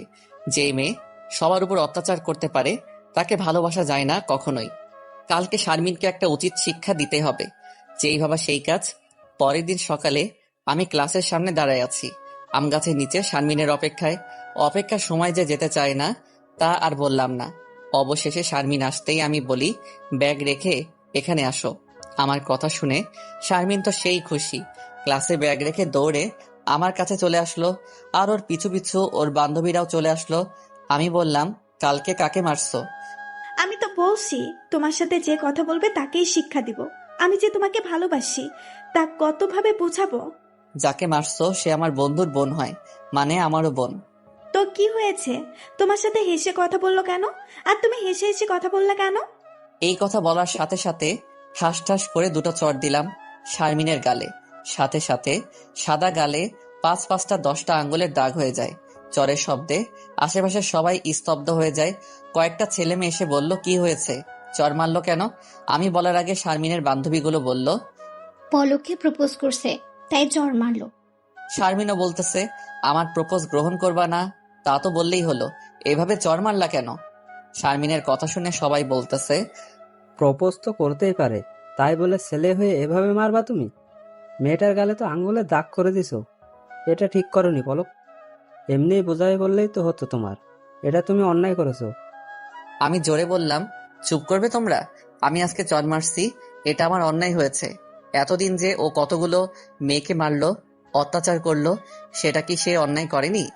তা ঠিক বলছো, কিন্তু তুমি ওকে প্রপোজ করার জন্য মেরে কাজটা ঠিক করনি। আমি বললাম, শারমিন আমাকে প্রপোজ করেনি। এ কথা শুনে শারমিনও ওর বান্ধবীরা বলল, প্রপোজ করছে তাই আমি মারছি। এতগুলো মেয়ে এক কথা বলতেছে আর আমি একাই এক কথা বলছি, এটা কেউ বিশ্বাস করার কথাও না, আর করবেও না যে আমি অন্য কারণে মারছি। অনেকে আমাকে অনেক কথা বলে চলে যাচ্ছে, আর বলতেছে ভবিষ্যতে যেন এমন না করি। আমি বোবার মতো দাঁড়িয়ে আছি এখন, কারণ প্রমাণ থাকা সত্ত্বেও প্রমাণ দিতে পারতেছি না। কারণ আবিরের বোনকে এনে যদি প্রমাণ দেই তাহলে বোনকেও অনেকে অনেক কথা বলবে, সেও লজ্জাবোধ করবে। তাই আমি কিছু না বলে দাঁড়ায় আছি। সব ছেলে মেয়েগুলো সরে যাচ্ছে আর এক একজন এক এক কথা বলতেছে। সবাই চলে যাওয়ার পরে আমি দাঁড়িয়ে আছি আর আমার সামনে শারমিন ও ওর বান্ধবীরা আছে। শারমিন বলল, এরপর থেকে যদি আমার সাথে কোনো ধরনের খারাপ ব্যবহার করো বা কোনো মেয়ের সাথে কথা বলো তা দেখি বা শুনি, তাহলে কি করব দেখিও। আমি বললাম, তুমি কি আমাকে ভালোবাসো? তোমার কি মনে হয় আমি অভিনয় করতেছি তোমার সাথে? অভিনয় নয় তো কি করতেছো? এত কিছু করার কোনো মানে আছে? এত কিছু বলতে কি বোঝাচ্ছ? তোমাকে ফলো করি, কোনো মেয়েকে তোমার সাথে দেখতে পারি না, এগুলো তো। হ্যাঁ, এগুলো আর বারবার মিথ্যা কথা বলার কারণ কি? কারণ তো অবশ্যই আছে, কেউ কোনো কারণ ছাড়া কোনো কিছুই করে না। আমি বললাম, কারণটা কি? তুমি মেয়েদের সাথে কথা না বলে সবার সাথে না মিশে আমাকে ভালোবাসো, তাহলে এমন আর করব না। ওই, তোমার কি মাথায় প্রবলেম আছে? কেন? কেন আমার প্রবলেম থাকবে? সরি, আমি তোমাকে ভালোবাসি না। আমার রাস্তা থেকে সরে যাও তুমি। আমি এটা কখনোই করতে দিব না। সবাই জানে তোমার আর আমার মিথ্যা অপবাদের কথা, তাই আমি তোমাকেই ভালোবাসবো আর তোমাকেই বিয়ে করব, এটাই আমার শেষ কথা। আমাকে সত্যি যদি ভালোবাসতা তাহলে সবার সামনে আমাকে বারবার এভাবে অপমান করতে পারতা না। শারমিন বলল, আমার কথায় রাজি না হলে এর থেকেও খারাপ কিছু করতে পারি। আমি অনেক ভেবে দেখলাম শারমিনের হাত থেকে বাঁচতে হলে ওকে বলতে হবে আমি একজনের সাথে প্রেম করি। এটা না করলে শারমিন বড়লোকের জেদি মেয়ে হওয়ায় যা ইচ্ছা তাই করতে পারে। আর বর্তমান সমাজে মেয়ে যা বলবে তাই সত্যি। শারমিন, হয়তো তুমি সত্যিটা জানো না, আমি একজনকে ভালোবাসি। আমার কথা শুনে শারমিন ও ওর বান্ধবীরা সবাই স্তব্ধ হয়ে যায়। সবাই মুখ হাঁ করে আমার দিকে তাকিয়ে থাকে। আমি আবারও বললাম, সুতরাং আমার পিছনে ঘোরাঘুরি না করে অন্য ছেলেকে দেখো, না হলে লেখাপড়ায় মন দাও, যা তোমার কাজে লাগবে। শারমিন বলল, তুমি মিথ্যা বলছো। আমি বললাম, আমি মিথ্যা বলতে যাব কেন? শারমিন বলল, কে ওই মেয়ে? আমার চেয়েও সুন্দরী, আমি দেখতে চাই, আমাকে দেখাও। আমি এখন কি বলি? আমি তো কখনোই কাউকে ভালোবাসিনি। আর এই মুহূর্তে কোন মেয়েকে দেখাই দিব? অনেক ভেবেচিন্তে বললাম, সময় হলেই দেখতে পারবা। শারমিন বলল, আমি এখানেই দেখব, তুমি বলো কে সে। আমি বললাম, ও গ্রামে থাকে, তাই এখন দেখাতে পারছি না, পরে ওকে এনে দেখাবো বলেই চলে আসলাম শারমিনদের কাছ থেকে। কারণ এখানে থাকলে উল্টাপাল্টা প্রশ্ন করতে পারে। তাছাড়াও ক্লাসের সময় হয়েছে। টিফিনের সময় শারমিন আমাকে বলল, তোমার জেফের পিক তো আছে তাই না? আমি এখন পিক দেখব। আমি এখন মিথ্যা বলে তো আরো বিপদে পড়লাম দেখছি। আমি বললাম, আমার জিএফ এর পিক আমি ফোনে রাখি না, কারণ কখন কে দেখে ফেলে তাই। তাছাড়া আমি তো বলছি তোমাকে দেখাবো, তাই তুমি টেনশন করো না, অবশ্যই তোমাকে দেখাবো। কে শুনে কার কথা? শারমিন বলছে। আমি বললাম, আজকে হবে না। এখন আমাকে নিয়ে গ্রামে চলো, আমি আজকেই দেখব। তাছাড়া তুমি তো গ্রামে থেকেই তো ক্লাস করতেছো। কালকে ওকে নিয়ে এসে সবার সাথে পরিচয় করিয়ে দিব আমি। শারমিন বলল, যেহেতু এত করে বলতেছো, আচ্ছা ঠিক আছে, কালকে নিয়ে আসিও। আচ্ছা ঠিক আছে, কালকে নিয়ে আসবো বলেই শারমিনের কাছ থেকে চলে আসলাম। কারণ ওর আশেপাশে থাকলে বিপদ আছে। শুধু বিপদ না, মহা বিপদে পড়তে পারি আমি, তা আপনারা ভালো করেই জানেন। ভার্সিটি থেকে বাসায় এসে ফ্রেশ হয়ে মা খাবার দিতে স্যার বলতেছে, আমার রাজকুমারীর কি আজকেও কোনো মেয়ে পছন্দ হয়নি? মা আমি কি মেয়ে খুঁজতে ভার্সিটি যাই নাকি? না তো, আমার ছেলে পড়া পড়তে যায়। মনে হয় এবার প্রেম করতেই হবে, সত্যি সত্যি। কেন, কি হয়েছে? আমার রাজকুমার কি এবার প্রেম করতে চাইছে? এরপর আমি মাকে সবকিছু খুলে বললাম। মাকে সবকিছু বলার কারণ হয়তো অনেকের জানা আছে, তারপরে বলছি। আমি আর মা একদম ফ্রি, বেস্ট ফ্রেন্ড যেমন হয় তার চেয়েও বেশি ফ্রি আমরা। মা সবকিছু শুনে বলল, মেয়েটা কিন্তু দেখতে ভালোই আছে। আমি বললাম, মা তুমি কি বলতে যাচ্ছ? আমি ওই মেয়ের সাথে প্রেম করব? কখনোই না। মা বলল, তাহলে কি করবে এখন? আমি বললাম, একটা অন্ধ মেয়ের সাথে প্রেম করব, তারপরেও ওই মেয়ের সাথে না। এখন আমাকে শান্তি মতো খেতে দাও তো মা। আচ্ছা ঠিক আছে, আমি গেলাম, খাওয়া হলে ডাক দিও। বলে আমার কাছ থেকে চলে গেল। এখন রাত 10টা, কিছুই ভেবে পেলাম না কি করব আর কি বলবো কাল শারমিনকে। হঠাৎ মনে হলো আজকে তো বৃহস্পতিবার, তার মানে কালকে শুক্রবার। একদিন সময় পেলাম শারমিনের কাছ থেকে বাঁচতে। এতটাই টেনশনে ছিলাম যে কাল যে শুক্রবার তাও ভুলে গেছিলাম। পরের দিনও অনেক ভাবার পরও কিছুই মাথায় আসলো না। হঠাৎ করে আমার মাথায় একটা উপায় খুঁজে পেলাম। তা হলো, আমার স্কুল লাইফে কয়েকটা মেয়ে বান্ধবী ছিল, মাঝে মাঝে এখনো কথা হয় তাদের সাথে। একদিনের জন্য ওদের কাউকে দিয়ে যদি গার্লফ্রেন্ডের অভিনয়টা করানো যায় তাহলেই বেঁচে যাই আমি। যেই ভাবা সেই কাজ। এক এক করে সবাইকে ফোন মেসেজ দিলাম, সবার সাথে কথা হলো, সুখবরও পেলাম। তারা সবাই রাজি, কিন্তু দুঃখের খবর হলো তারা কেউ এই সপ্তাহে দেখা করতে পারবে না। শুধু একজন বলল 2 দিন পরে পাবে। আমি এবার চোখে চশমা লাগিয়ে খুঁজতে লাগলাম, কাউকে ফোন দেওয়া বাদ দিলাম নাকি। অনেক খোঁজার পরে একটা নাম্বার পেলাম, মেয়ের নামে সেভ করা, কিন্তু চিনতে পারলাম না। তারপরে ফোন দিলাম। আসসালামু আলাইকুম। ওয়ালাইকুম আসসালাম। কে আপনি? চিনতে পারলাম না। জেরিন না? কোন জেরিন? কে আপনি? আমি পলক, তোর স্কুল ফ্রেন্ড। এতদিন পরে আমার কথা মনে পড়লো কি জন্য? প্রয়োজন তো আছে। আগে বলো কেমন আছো? ভালো। তুমি? ভালো। ফোন দিচ্ছ, ভালোই হয়েছে। আমি দিতে চেয়েছিলাম। তো তাই নাকি? তো কি জন্য? কিভাবে বলি? কেন, বিয়ে টিয়ে নাকি আবার, যে এত লজ্জা পাচ্ছ? হ্যাঁ, কদিন পরে আমার বিয়ে। এ কথা শুনে আমি খুশি হলাম, কারণ এটাই ফার্স্ট কোনো ফ্রেন্ডের বিয়ে খাবো। তারপর আমি বললাম, এটা তো খুশির খবর, অনেক দিন থেকে ভালোভাবে খাওয়া হয় না। আমি টেনশনে শেষ, আর তুই খাওয়া নিয়ে পড়ে আছিস। এখন বল, কি জন্য যেন ফোন দিছিলি? আমার সাথে কালকে দেখা করতে পারবি আমার ভার্সিটিতে? কেন? আছে প্রয়োজন, পারবি কিনা সেটা বল। আমি তো কালকে ওইদিকে যাব। হ্যাঁ পারবো, তবে 10 মিনিটের বেশি না। থ্যাঙ্কস দোস্ত, আমার 10 মিনিট হলেই হবে। আচ্ছা ঠিক আছে, তাহলে কাল কথা হচ্ছে। আমি এখন বিজি আছি। আচ্ছা ঠিক আছে, রাখি এখন। যাক, অবশেষে পেলাম একজনকে। তবে ওকে বলিনি আমি যে ওকে জিএফ এর অভিনয় করতে হবে, কারণ বললে নাও দেখা করতে পারে আমার সাথে। অবশেষে টেনশন থেকে মুক্তি পেলাম। পরের দিন সকালে ভার্সিটি গিয়ে শারমিনকে বললাম যে তোমাকে আজ আমার জিএফ কে দেখাবো। এই কথা শুনে শারমিনের মুখ অন্ধকার হয়ে গেল আর বলল, আচ্ছা ঠিক আছে। জেরিন ভার্সিটিতে এসে আমাকে ফোন দিলে শারমিনকে বলি আর দেখা করি জেরিনের সাথে। আমি শারমিনকে বললাম, এই যে দেখো। শারমিন জেরিনকে দেখে বলল, ভাবি তুমি এখানে? শারমিন জেরিনকে ভাবি বলার কারণ খুঁজে পেলাম না আমি, কারণ জেরিনের এখনো বিয়ে হয়নি, আর ভাবি হবে কোথায় থেকে? এছাড়াও শারমিনের বাসা শহরে আর জেরিনের গ্রামে। হঠাৎ করে আমার মাথায় আসলো, আমার জিএফ মানে তো শারমিনের ভাবি। আমি জেরিনকে বললাম, শারমিনকে দেখিয়ে, এ হলো আমার ক্লাসমেট, নাম শারমিন। আর শারমিনকে বললাম, এর নাম হলো জেরিন। আমার কথা বলা শেষ না হতেই শারমিন বলল, আমি তোমার চেয়ে ভালো করে চিনি ভাবিকে, তাই না ভাবি? জেরিন বলল, হ্যাঁ চিনি তো। শারমিন আমাকে বলল, তা তোমার জিএফ কোথায়? আমি বললাম, এই তো তোমার সামনে। শারমিন বলল, মানে ইনি তোমার জিএফ? আমি বললাম, হ্যাঁ, না হলে তুমি ভাবি বলো কেন? আমাদের দুজনের কথা শুনে জেরিন অবাক। এবার শারমিন জেরিনকে বলা শুরু করলো, ছি ভাবি, ছি ছি।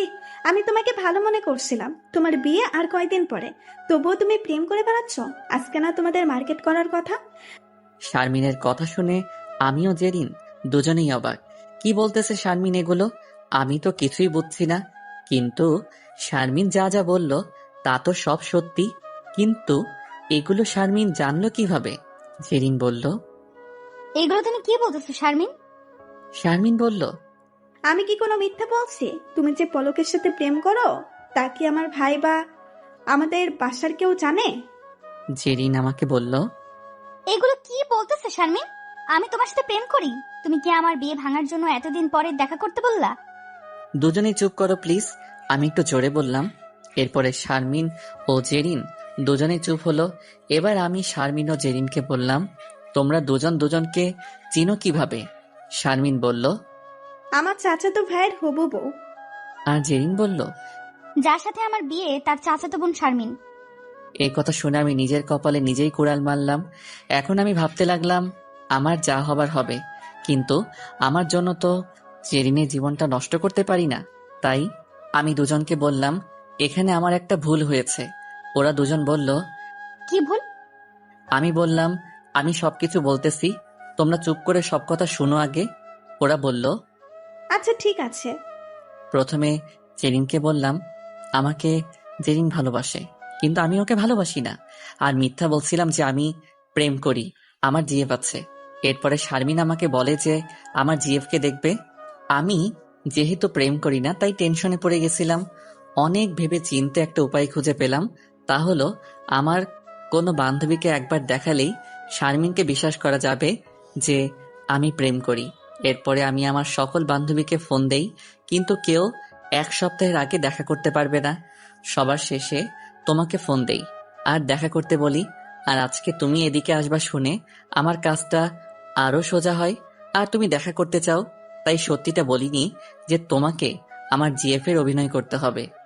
আমার কথা শুনে দুজনেই মুখে হাত দিল। কারো মুখে কোনো কথা নেই, তবে দুজনেই রেগে লাল হয়ে আছে। আমি বললাম, আমি সরি, আসলে আমি জানতাম না তোমরা পরিচিত, আর আমি ভাবতেও পারিনি যে এমন কিছু একটা হবে।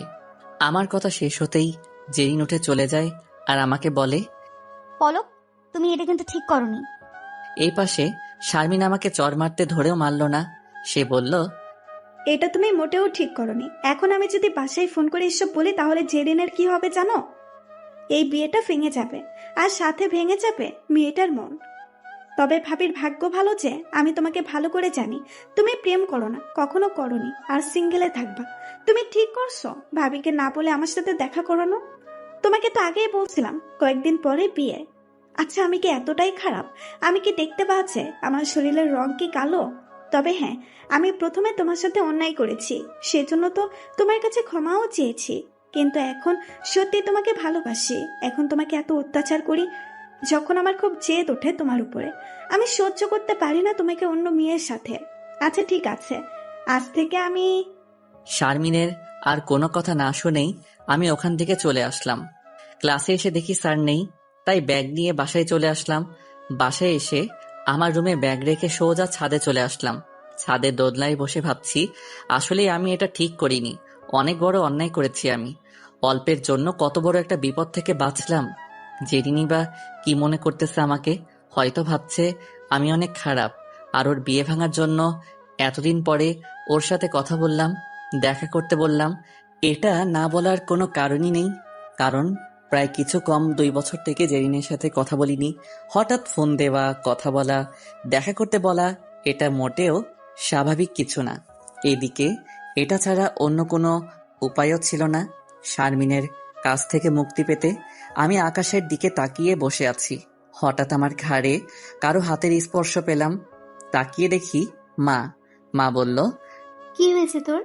আজকে তাড়াতাড়ি বাসায় আসলা, ফ্রেশ না হয়ে ছাদে এসে বসে আছো? আমি বললাম, কিছু হয়নি মা, ভালো লাগছে না তাই বাসায় আসলাম বলেই ছাদ থেকে নিচে নেমে ফ্রেশ হলাম। বিকালের দিকে জেরিনকে ফোন দিয়ে সরি বললাম। জেরিন বলল, আচ্ছা ঠিক আছে। মুখে ঠিক আছে বললেও আমি বুঝতে পারছি আমার উপর রাগ আছে অনেক। তাই আমি বললাম, আমাকে তো বিয়েতে দাওয়াত দিলি না, আমি কিন্তু নিজেই তোদের হানিমুনের দাওয়াত নিলাম, না করিস না কিন্তু। জেরিন লজ্জা পেয়ে বলল, এখনো বিয়ে হলো না আর হানিমুন? আর তুই আমাদের সাথে হানিমুনে যাবি কেন? আমি বললাম, কেন যেতে পারি না তোদের সাথে? তোরা যা করবি আমিও তাই করব। চুপ থাক তুই, বিয়ে করে হানিমুন করি। বলেই ফোন কেটে দিল। এর পরের দিন আমি ভার্সিটি আসলাম সকালে। আমি সহ কয়েকজন বন্ধু মিলে আমাদের কলেজের দিকে গিয়ে আড্ডা দিতেছে। আড্ডা শেষে আমরা আমাদের ক্লাসের দিকে আসছিলাম। আসার সময় একটা মেয়ের শরীরে আমার হাত লাগে। আমি মেয়েটার দিকে তাকাইতে গিয়ে তাকিয়ে থাকি, আর মেয়েটাও আমার দিকে তাকিয়ে থাকে। হয়তো এত সুন্দর মেয়ে এর আগে কখনোই দেখিনি। আমি তাকিয়েই আছি। হঠাৎ করে মেয়েটা কথা বলল। সরি, আমি দেখতে পারিনি। আস্তে করে বলেই চলে গেল। মেয়েটার চলে যাওয়া আমি দেখতেই আছি আর ভাবছি, হাত লাগলো আমার আর মেয়েটা সরি বলে চলে গেল। আমি তো ভেবেই নিয়েছিলাম আমাকে গণধোলাই খেতে হবে, কিন্তু মেয়েটি তেমন কিছু করলো না। এতে বোঝা গেল মেয়েটি অনেক শান্ত, নম্র, ভদ্র। যদিও কাজটা আমার ইচ্ছে না থাকা সত্ত্বেও হয়েছে বেখেয়ালে। ঠিক এই কাজটা শারমিনের সাথে হলে হয়তো এতক্ষণে আমাকে হাসপাতালে নিতে হতো। শারমিনের থেকে কতই না ভালো মেয়েটা। এগুলো ভাবছি আর ক্লাসের দিকে আসতেছি। আমার মনে পড়ল কালকে শারমিন আর জেরিনের সাথে ঘটে যাওয়া ঘটনা। আল্লাহ জানে আজকে আমার কপালে কি আছে। ক্লাসে এসে আমার জায়গায় বসলাম, কিন্তু এখনো শারমিনকে দেখলাম না। যাক বাবা, আজকে বাঁচলাম। শারমিন আজকে ভার্সিটিতে আসেনি। আমার ব্যাগের উপর চোখ যেতেই দেখি একটা লাল গোলাপ ফুল, আর ফুলের সাথে একটা কাগজ লাগানো। কাগজটা নিয়ে পড়তে শুরু করলাম। লেখা, আই লাভ ইউ। সরি, আজকে তোমাকে দেখতে পারলাম না। আর আমি আজকে ক্লাস করতে পারছি না, কারণ চাচাতো ভাইয়ের বিয়ের কেনাকাটা করতে আমাকে থাকতে হবে, তাই। আর কিছু লেখা নেই। হয়তো আপনারা বুঝতে পেরেছেন যে এটা শারমিনের কাজ। হ্যাঁ, এটা শারমিনই রেখে চলে গেছে।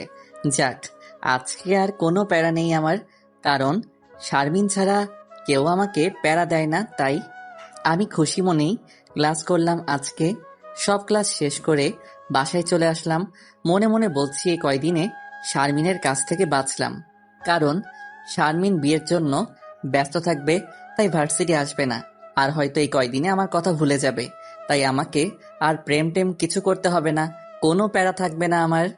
আজ রাতে বাবা আমেরিকাতে যাবে, তাই বাবাকে বিমানবন্দরে গাড়িতে করে নিয়ে আসলাম। বাবাকে বিমানবন্দরের ভিতরে রেখে আমি বাসার উদ্দেশ্যে রওনা দিলাম।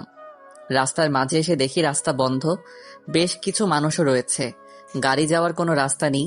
তাই নেমে মানুষগুলোর ভিতরে গিয়ে দেখি দুইটা মাইক্রো অ্যাক্সিডেন্ট করেছে, দুইটাই একদম অচল। ভাগ্যিস কারো কোনো ক্ষতি হয়নি। চারদিকে তাকাতে দেখি শারমিন ওর বাবার সাথে দাঁড়িয়ে আছে, সাথে আরো 5-7 জন পুরুষ ও মহিলা আছে। আমি শুধু ওর বাবাকে চিনি, কারণ তিনি আমাদের বাসায় গেছিল শারমিনকে নিয়ে। তাই আমার সন্দেহ হলো যে শারমিনদের গাড়ি অ্যাক্সিডেন্ট করেছে। তাই আমি গিয়ে শারমিনের বাবাকে বললাম, কি হয়েছে আঙ্কেল? আঙ্কেল বলল, মার্কেট থেকে বাসায় ফেরার সময় অ্যাক্সিডেন্ট হয়েছে। মনে হয় না গাড়ি আজকে ঠিক হবে, দেখি কি হয়। আমি বললাম, ও আচ্ছা, কিন্তু আঙ্কেল আমার তো মনে হচ্ছে না যে গাড়ি এখন ঠিক হবে, কারণ গাড়ির যা অবস্থা। তাই তো দেখতেছি। এদিকে অনেক রাতও হচ্ছে, এই মাঝ রাস্তায় এত রাতে গাড়ি পাওয়া তো কঠিন। কি যে করি এখন। আর অন্য ড্রাইভারও ছুটিতে আছে, না হলে অন্য গাড়ি নিয়ে আসতাম এতক্ষণে। আমিও বুঝতে পারছি তারা এখন কোনো গাড়ি পাবে না, আর পেলেও এত মানুষের জায়গা হবে না। আমি ভাবলাম একটু না হয় সাহায্য করি, শারমিন না হয় শত্রু, তাই বলে এনাদের সাথে তো আমার কোনো শত্রুতা নেই। তাই আমি বললাম, আঙ্কেল আপনি না হয় গাড়ি ঠিক করে বাসায় যান, আর আমি না হয় শারমিনদেরকে বাসায় রেখে আসি আমি। আঙ্কেল বলল, তুমি এত কষ্ট করবা কেন? তোমার সমস্যা হবে না তো? আঙ্কেলের কথা শুনে শারমিন বলল, একদিন কষ্ট করলে কোনো সমস্যা হবে না। আমিও বললাম, সমস্যা নেই কোনো। আঙ্কেল বলল, তাহলে ঠিক আছে। এরপরে সবাই আমার গাড়িতে উঠে বসলো, আঙ্কেল বাদে। আর শারমিন বসলো সামনে আমার সাথে। আমি গাড়ি ছাড়ার একটু পরেই শারমিন বলল, ভালো না বাসতেই এত কেয়ার? আমি বললাম, এটা তোমার জন্য করতেছি না, আঙ্কেলকে চিনি, তাছাড়া এটা আমার কর্তব্য। বুঝছি। আজ সারাদিন আমাকে দেখোনি, তাই এখন লিফট দিতেছো, যাতে করে দেখতে পাচ্ছ। এমন কি কথাই আছে? ভালো লোকের ভাত নাই, ওদের ভালো করতে গেলাম, এখন বলছে ওর জন্য নাকি সাহায্য করতেছি। আমি আর কিছু না বলে ড্রাইভিং করতেছি। শারমিন নিজেই বলে দিতেছে কোন দিক দিয়ে যাব। ওদের বাসায় এসে নামিয়ে দিলাম। ওরা সবাই অনেক জেদ করলো বাসায় যেতে, কিন্তু আমি গেলাম না। যদিও যেতাম, কিন্তু শারমিনের জন্য গেলাম না, কারণ বাসায় গেলে শারমিন কি না কি করে আর কি বলে তার ঠিক নেই। তাই আমি আসার সময় বলল 3 দিন পরে বিয়ে, আর বিয়ের দিন যেন আমি আসি বউ আনতে। আমি বললাম, আচ্ছা। আমি মনে মনে বললাম, বউ আনতে যাব কি করে? তোমাদের বউ তো আমার বান্ধবী হয়। আমি গাড়িতে ওঠার পরে শারমিন বলল সে নাকি 5-7 ভার্সিটি আসবে না। আমি বাসায় আসছি আর বলছি বাঁচলাম এই ফাজিল মেয়ের কাছ থেকে 5-7 দিনের জন্য। তবে এই কয়দিনে এমন কিছু করতে হবে যাতে করে যেন শারমিন আমাকে আর ভালো না বাসে। এদিকে দেরিতে বাসায় আসার পর মা বলল, এত দেরি হলো যে? আমি মাকে সবকিছুই বললাম। মা বলল, ভালো করছো। এরপরে ফ্রেশ হয়ে খেয়ে দিয়ে আমার রুমে গিয়ে শুয়ে পড়লাম। এরপরে 3 দিন আমার ভালোভাবেই কাটলো। 3 দিনের দিনে জেরিনের বিয়ে, তাই আমি বিয়ে খেতে গেলাম। জীবনের প্রথম কোনো ফ্রেন্ডের বিয়ে, মজাটাই আলাদা। তবে বান্ধবী না হয়ে বন্ধু হলে আরো মজা হতো। আমি অনেক চেষ্টা করলাম শারমিন যেন আমাকে না দেখে, আমি যে বিয়ে বাড়িতে আছি তা যেন ও না জানে। বিয়ে বাড়িতে একপাশে অন্ধকার, গিয়ে ফোনে কথা বলতেছি। হঠাৎ করে কে যেন আমাকে পিছন দিক থেকে জড়িয়ে ধরে আর বলে, কোনো কথা বললে চিল্লাবো কিন্তু। কণ্ঠ শুনে আমি বুঝলাম যে এটা শারমিন। শারমিন বলতে থাকলো, তুমি কি মনে করছো আমার কাছ থেকে তুমি লুকিয়ে থাকতে পারবা? কখনোই না। বলেই আরো জোরে জড়িয়ে ধরলো। আমি বললাম, এটা বিয়ে বাড়ি, কেউ দেখবে। শারমিন বলল, এটা বিয়ে বাড়ি হয়, কেউ কিছু দেখবে না, সবাই নিজ নিজ কাজ নিয়ে ব্যস্ত আছে। আমার কেমন জানি সন্দেহ হচ্ছে আজ শারমিনকে। কোনো ছলনা করে আজকে জেরিনের সাথে আমাকেও বিয়ে করার চিন্তা মাথায় আছে নাকি আল্লাহ ভালো জানে।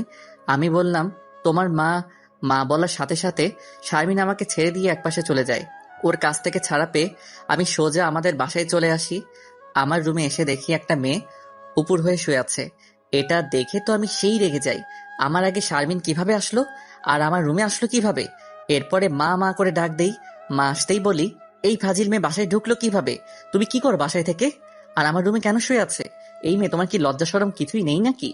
আমি তো বলছি তোমাকে ভালোবাসি না। মা কি যেন বলতে চাইলো, কিন্তু তার কথা না শুনে আমি কথাগুলো বললাম। আমার কথা শুনে মেয়েটার ঘুম ভেঙে যায় আর বিছানায় উঠে বসে। আমি তো মেয়েটাকে দেখে পুরোই থ হয়ে যাই, কারণ এই মেয়ে শারমিন না, আর আমি এর আগে দেখিনি কখনো। মা বলল, এখন বোঝো। আমি তো বলতে চাচ্ছিলাম, কিন্তু তুমি তো শুনলে না আমার কথা। আমি বললাম, এটাকে আর আমার রুমে শুয়ে আছে কেন? মা বলল, এই হলো তোর খালাতো বোন, বিদেশ থেকে এসেছে, কিছুদিন এখান থেকে ঘোরাঘুরি করে চলে যাবে। আমি, ও ভালো করেছে। তা আমার রুমে কেন? গেস্ট রুমে তো আছে। মা বলল, ওই রুমের এসি কেন জানি কাজ করছে না, তাই এই রুমে শুতে বলেছে। তাছাড়া আমি ভাবছিলাম তুমি তো আজকে বাসায় আসবে না, বিয়ে বাড়িতে থাকবা। আমি বললাম, ও আচ্ছা, থাকতাম বিয়ে বাড়িতে, কিন্তু ওই ফাজিলের জন্য তো কোথাও শান্তি পাই না। কোন ফাজিল? আমি বললাম, ওই যে ফাজিল মেয়ে শারমিন। পরে সব বলল, এখন পরিচিত হয়ে নেই। মা বলল, আচ্ছা, তোরা কথা বল, আমি গেলাম। এই মেয়েটা হলো আমার খালাতো বোন, নাম হলো মাইশা। আমি মাইশাকে দেখি আজ থেকে 10-12 বছর আগে। তখন আমাদের বয়স ছিল 8-10 বছর, তাই এতদিন পরে দেখার কারণে চিনতে পারিনি। এখন বয়স হয়েছে তাই বড় হয়েছে, চেহারার পরিবর্তন হয়েছে। সরি এমন ব্যবহার করার জন্য। It's okay. কেমন আছো? ভালো, তুমি? জি আলহামদুলিল্লাহ, এখন ভালো। এই যে তুমি আসছো, অনেকদিন পরে তোমাকে দেখলাম। অনেকদিন পরে আবার তোমার সাথে দুষ্টামি করতে পারবো। তা ঠিক, কিন্তু এখন আমরা অনেক বড় হয়েছি, তাই আগের মতো তো আর দুষ্টুমি করা যাবে না। আমি বললাম, হ্যাঁ তা ঠিক আছে, আমরা ঠিক থাকলে হলো। মাইশারা বিদেশে যাওয়ার আগে আমরা দুজন খুব দুষ্টামি করতাম। কিছুদিন পর পর আমি ওদের বাসায় না হলে মাইশা আমাদের বাসায় আসতো, আর অল্পতেই দুজনের ঝগড়া লাগতো, আবার সাথে সাথে ঠিক হয়ে যেত। খুব বাড়ামারিও করতাম দুজন। মাইশারা যখন বিদেশে চলে যায় তখন আমার খুব মন খারাপ হয়েছিল, এমনকি কান্নাও করছিলাম। শুধু আমি না, মাইশাও। আমি রাগ হয়ে আজ পর্যন্ত কারোর সাথে যোগাযোগ করিনি। কেমন কাটছে দিনকাল? কাটছে মোটামুটি। কলেজ বন্ধ দিয়েছে তাই এখানে আসলাম, আর খুব ইচ্ছে করছিল দেশে আসতে। তোমার কেমন কাটছে? খুব ভালো, কিন্তু একটা প্যারায় আছি। কি সেই প্যারা? পরে বলবো, আমি আগে ফ্রেশ হয়ে নিই। এরপর আমি ফ্রেশ হয়ে দেখি রাত 10টা বাজে। আমার রুমে শুয়ে আছি, এমন সময় মাইশা চলে আসে। এসে বলে, কি করো? আমি বললাম, এই তো শুয়ে আছি। ঘুমাবি না? এখন না, দেখি আছে। তুমি? ঘুম নেই, এসে ঘুমাইছি তো তাই। ও আচ্ছা। এখন বলো, কি যেন প্যারায় আছো? আমার পেয়ার কথা শুনে তুমি নিজেই পেয়ার পড়ে যাবা না তো? আরে না, বল আগে শুনি কি প্যারা। আচ্ছা শোনো, আমি প্রথম যেদিন ভার্সিটি যাই, বাসায় এসে তোমাকে শারমিন মনে করে রাগ হই। সবকিছু বললাম মাইশাকে। আমার কথা শুনে মাইশা হাসতেছে। আমি প্যারায় আছি আর তুমি আমার কথা শুনে মজা নিচ্ছ। হাসবো না তো কি, আমি কি করব? একটা মেয়ে হয়ে যদি তোমার মতো একটা ছেলেকে ইফটিজিং করে, বারবার অপমানিত করে, আর তুমি ছোটবেলার সেই হাবলার মতো এখনো সব কিছু মেনে নাও, তাহলে তো আমার হাসি পাবেই, তাই না? হাসি থামাবি নাকি? আমি তোমাকে বললাম এই জন্য যে হয়তো আমাকে হেল্প করবা, তাই। তা না করে হাসতেছে, আমি যেন কোনো জোকস বলছি। প্রেম কর আর খেয়ে দিয়ে ছেড়ে দে, তাহলেই তো হয়। কি বললাম? আমাকে কি তোমার প্লে বয় মনে হয়? না, মনে হয় না। এখন তুমি ফিডার খাও। এটা যদিও করতাম তাহলে আরো ঝামেলায় পড়তাম আমি, কারণ আমি কিছু না করেও যে মিথ্যা অপবাদ দিছিল। হয়েছে, আর কিচ্ছু বলতে হবে না। বুঝছি তুমি আসলেই একটা, থাক না বলি। একটা কাজ করো, আমাকে ওই মেয়ের সাথে দেখা করায় দাও, আমি সব ঠিক করে দেবনি। সত্যি ওই পাঁচি মেয়েকে ঠিক করতে পারবা? হ্যাঁ পারবো, তবে একটা শর্ত আছে। আগে আমাকে প্যারা থেকে মুক্ত করো, তারপরে তোমার সব শর্ত পূরণ করব। মনে থাকে জানো? মনে থাকবে। অনেক রাত হয়েছে, প্রায় রাত 1টা বাজে। তুমি এখন ঘুমাতে যাও, কালকে কথা হবে। Bye, good night. Good night, আল্লাহ হাফেজ। এরপরে আমি ঘুমিয়ে গেলাম। নদীর পাড় দিয়ে একে অপরের হাত ধরে পাশাপাশি হাঁটতেছি। শারমিনের খোলা চুলগুলো বাতাসের কারণে বারবার মুখে আসতেছে, আমি তা সরিয়ে দিতেছি। আর মাঝে মাঝে আমার মুখেও আসতেছে শারমিনের চুলগুলো, সাথে চুলের সেই মুগ্ধ করা গন্ধ। নির্জন পরিবেশ, সন্ধ্যার আগাগ মুহূর্তে শুধু আমরা দুজন নেই, আর কোনো মানুষের কোলাহল, সাথে নদীর পানির সেই কলকল ধ্বনি। ইচ্ছা করছিল এঁকে দেই ভালোবাসার চিহ্ন শারমিনের কপালে আমার 2 ঠোঁট দিয়ে। আমি শারমিনকে জড়িয়ে ধরে আমার ঠোঁট দুটো ওর কপালের কাছে আনতেই আমার ঘুম ভেঙে গেল। আপনারাই বলেন, এত সুন্দর মুহূর্তে যদি কারো ঘুম ভাঙে তাহলে কান্না রাগ উঠবে। ঠিক আমারও রাগ উঠল, কিন্তু পরে মনে হলো স্বপ্নের মেয়েটা তো শারমিন ছিল। ঘুম ভেঙে ভালোই হয়েছে। এই মেয়ের সাথে বাস্তবে তো না, স্বপ্নেও আমি জড়াতে চাই না ওর সাথে, কিন্তু এই মেয়ে তো আমার পিছু ছাড়ছে না, স্বপ্নেও চলে আসছে। এখন যা করার খুব তাড়াতাড়ি করতে হবে আমাকে। যে করেই হোক এই মেয়েকে আমার পিছন থেকে সরাতে হবে, না হলে আমার জীবন তেজপাতা করে ছাড়বে। আমার ফোনটা হাতে নিয়ে দেখি সকাল 7টা বাজে। এই 5 মেয়ের জন্য আজ ফজরের নামাজও হলো না আমার। আমি উঠে ফ্রেশ হয়ে আমার রুমে বসে ইনস্টাগ্রামে ঢুকলাম। এমন সময় মাইশা এসে বলল, গুড মর্নিং। আমিও বললাম গুড মর্নিং, কেমন আছো? ভালো, তুমি? আলহামদুলিল্লাহ ভালো। এমন সময় মা ডাক দিল নাস্তা করার জন্য, তাই আমরা দুজন নাস্তা করতে চলে আসলাম। নাস্তা করতে করতে কথা, মাইশা বলল, খালা, আমি তো এখানে কিছুদিন থাকবো, তাই আমি চাই পলক আমাকে সবকিছু ঘুরে দেখাক। আচ্ছা, দেখাবে। মাইশা যা যা দেখতে চায় তা দেখাইও। কিন্তু মা। কোনো কিন্তু নেই, খালা যা বলছে তাই করতে হবে। তাহলে রাতে ঘুমাতে পারবো, দিনে না? দিনেও রাতেও ঘুরবো, সমস্যা নেই আমার। দিনে পারবো না আমি। কেন? কারণ দিনে আমার ভার্সিটি আছে, তাই। খালা দেখো না তোমার ছেলে কি বলে, আমাকে ঘুরাবে না। আমি কি একাই ঘুরতে পারবো? 2 একদিন ভার্সিটি না গেলে কোনো সমস্যা হবে না। আর মাইশা ঘোরার জন্য তো আমাদের বাসায় আসছে। মা, তুমি যেহেতু বলছো তাহলে ঠিক আছে, তবে আজকে আমি পারবো না। আজ আমাকে ভার্সিটিতে যেতে হবে। মাইশা বলল, আচ্ছা ঠিক আছে। আমি নাস্তা করে আমার রুমে এসে রেডি হচ্ছি ভার্সিটি যাওয়ার জন্য। এমন সময় মাইশা এসে বলল, তুমি না একটা সমস্যায় আছো? আমি বললাম, হ্যাঁ তো। আমাকে তো ওই মেয়েটাকে দেখাতেই তো চাইছিলা, আজকে দেখাবা কি? আমি বললাম, আজকে ও ভার্সিটি আসবে না, আর কাল কেউ আসবে না, কারণ ওর চাচাতো ভাইয়ের বিয়ে, তাই। ও, তাহলে তো কিছু করার নেই। আমি বললাম, আজকে ভার্সিটি থেকে এসে সন্ধ্যার দিকে এক স্থানে নিয়ে যাব, রেডি হয়ে থাকিও। আচ্ছা ঠিক আছে। এরপর আমি ভার্সিটিতে চলে আসলাম। এসে দেখি আমার আগেই পলাশ চলে আসছে।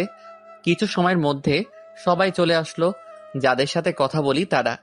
আমরা সবাই মিলে মাঠে একটা গাছের নিচে বসে আড্ডা দিতেছি। পলক ভাই, একটু আসো তো, একটা কথা আছে। আমি পিছনে তাকিয়ে দেখি রাফি আমাকে ডাকছে। আমি বললাম, এখানে বলো, সমস্যা নেই। না, তুমি একটু আলাদা হও, শুধু তোমাকে বলবো।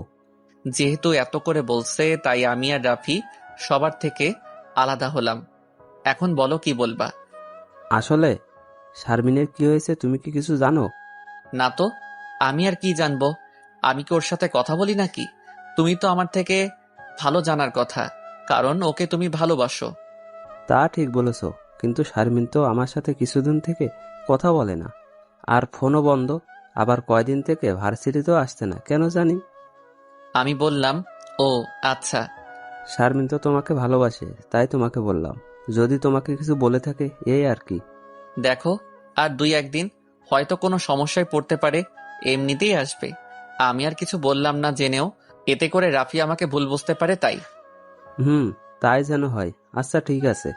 আমিও বলে আমার বন্ধুদের কাছে চলে আসলাম। বন্ধুরা বলল, রাফি তোকে কি বললো? আমি বললাম, কি আর বলবে, শারমিনের কথা জিজ্ঞাসা করলো। আচ্ছা, কয়দিন থেকে শারমিনকে দেখছি না কেন? তোর তো জানার কথা। এই আসবে কাল পরশু। তার মানে তুই শারমিনের সাথে প্রেম করছিস? আরে না, ওর সাথে দেখা হয়েছিল, তাতে বলছে। এরপর সবকিছু বললাম বন্ধুদেরকে। ও আচ্ছা, এখন চলো ক্লাসে যাই, ক্লাসের সময় হয়েছে। এরপরে সবাই মিলে ক্লাসে গিয়ে ক্লাস করলাম। বাসায় এসে ফ্রেশ হয়ে খেয়ে একটা ঘুম দিলাম। ঘুম থেকে উঠলাম বিকেল 5টার দিকে। মাইশাকে রেডি হতে বলে আমিও রেডি হচ্ছি, ঘুরতে যাব তাই। এমন সময় দেখি জেরিন ফোন দিল। আমি ফোনটা রিসিভ করে বললাম, এত বড় কাজ, হানিমুনের দাওয়াত দিবি নাকি? আরে না, তুই এখনই আমার শ্বশুর বাড়ি আয়। কেন রে, কালকে তোর বিয়ে হলো আর আজকে যেতে বলছিস? আমি না, তোকে আমার শ্বশুর চিনে নাকি? তিনি বলল, আর শারমিন বলল যে আমি বললে তুই আসবি। ও ও, এই কথা। প্লিজ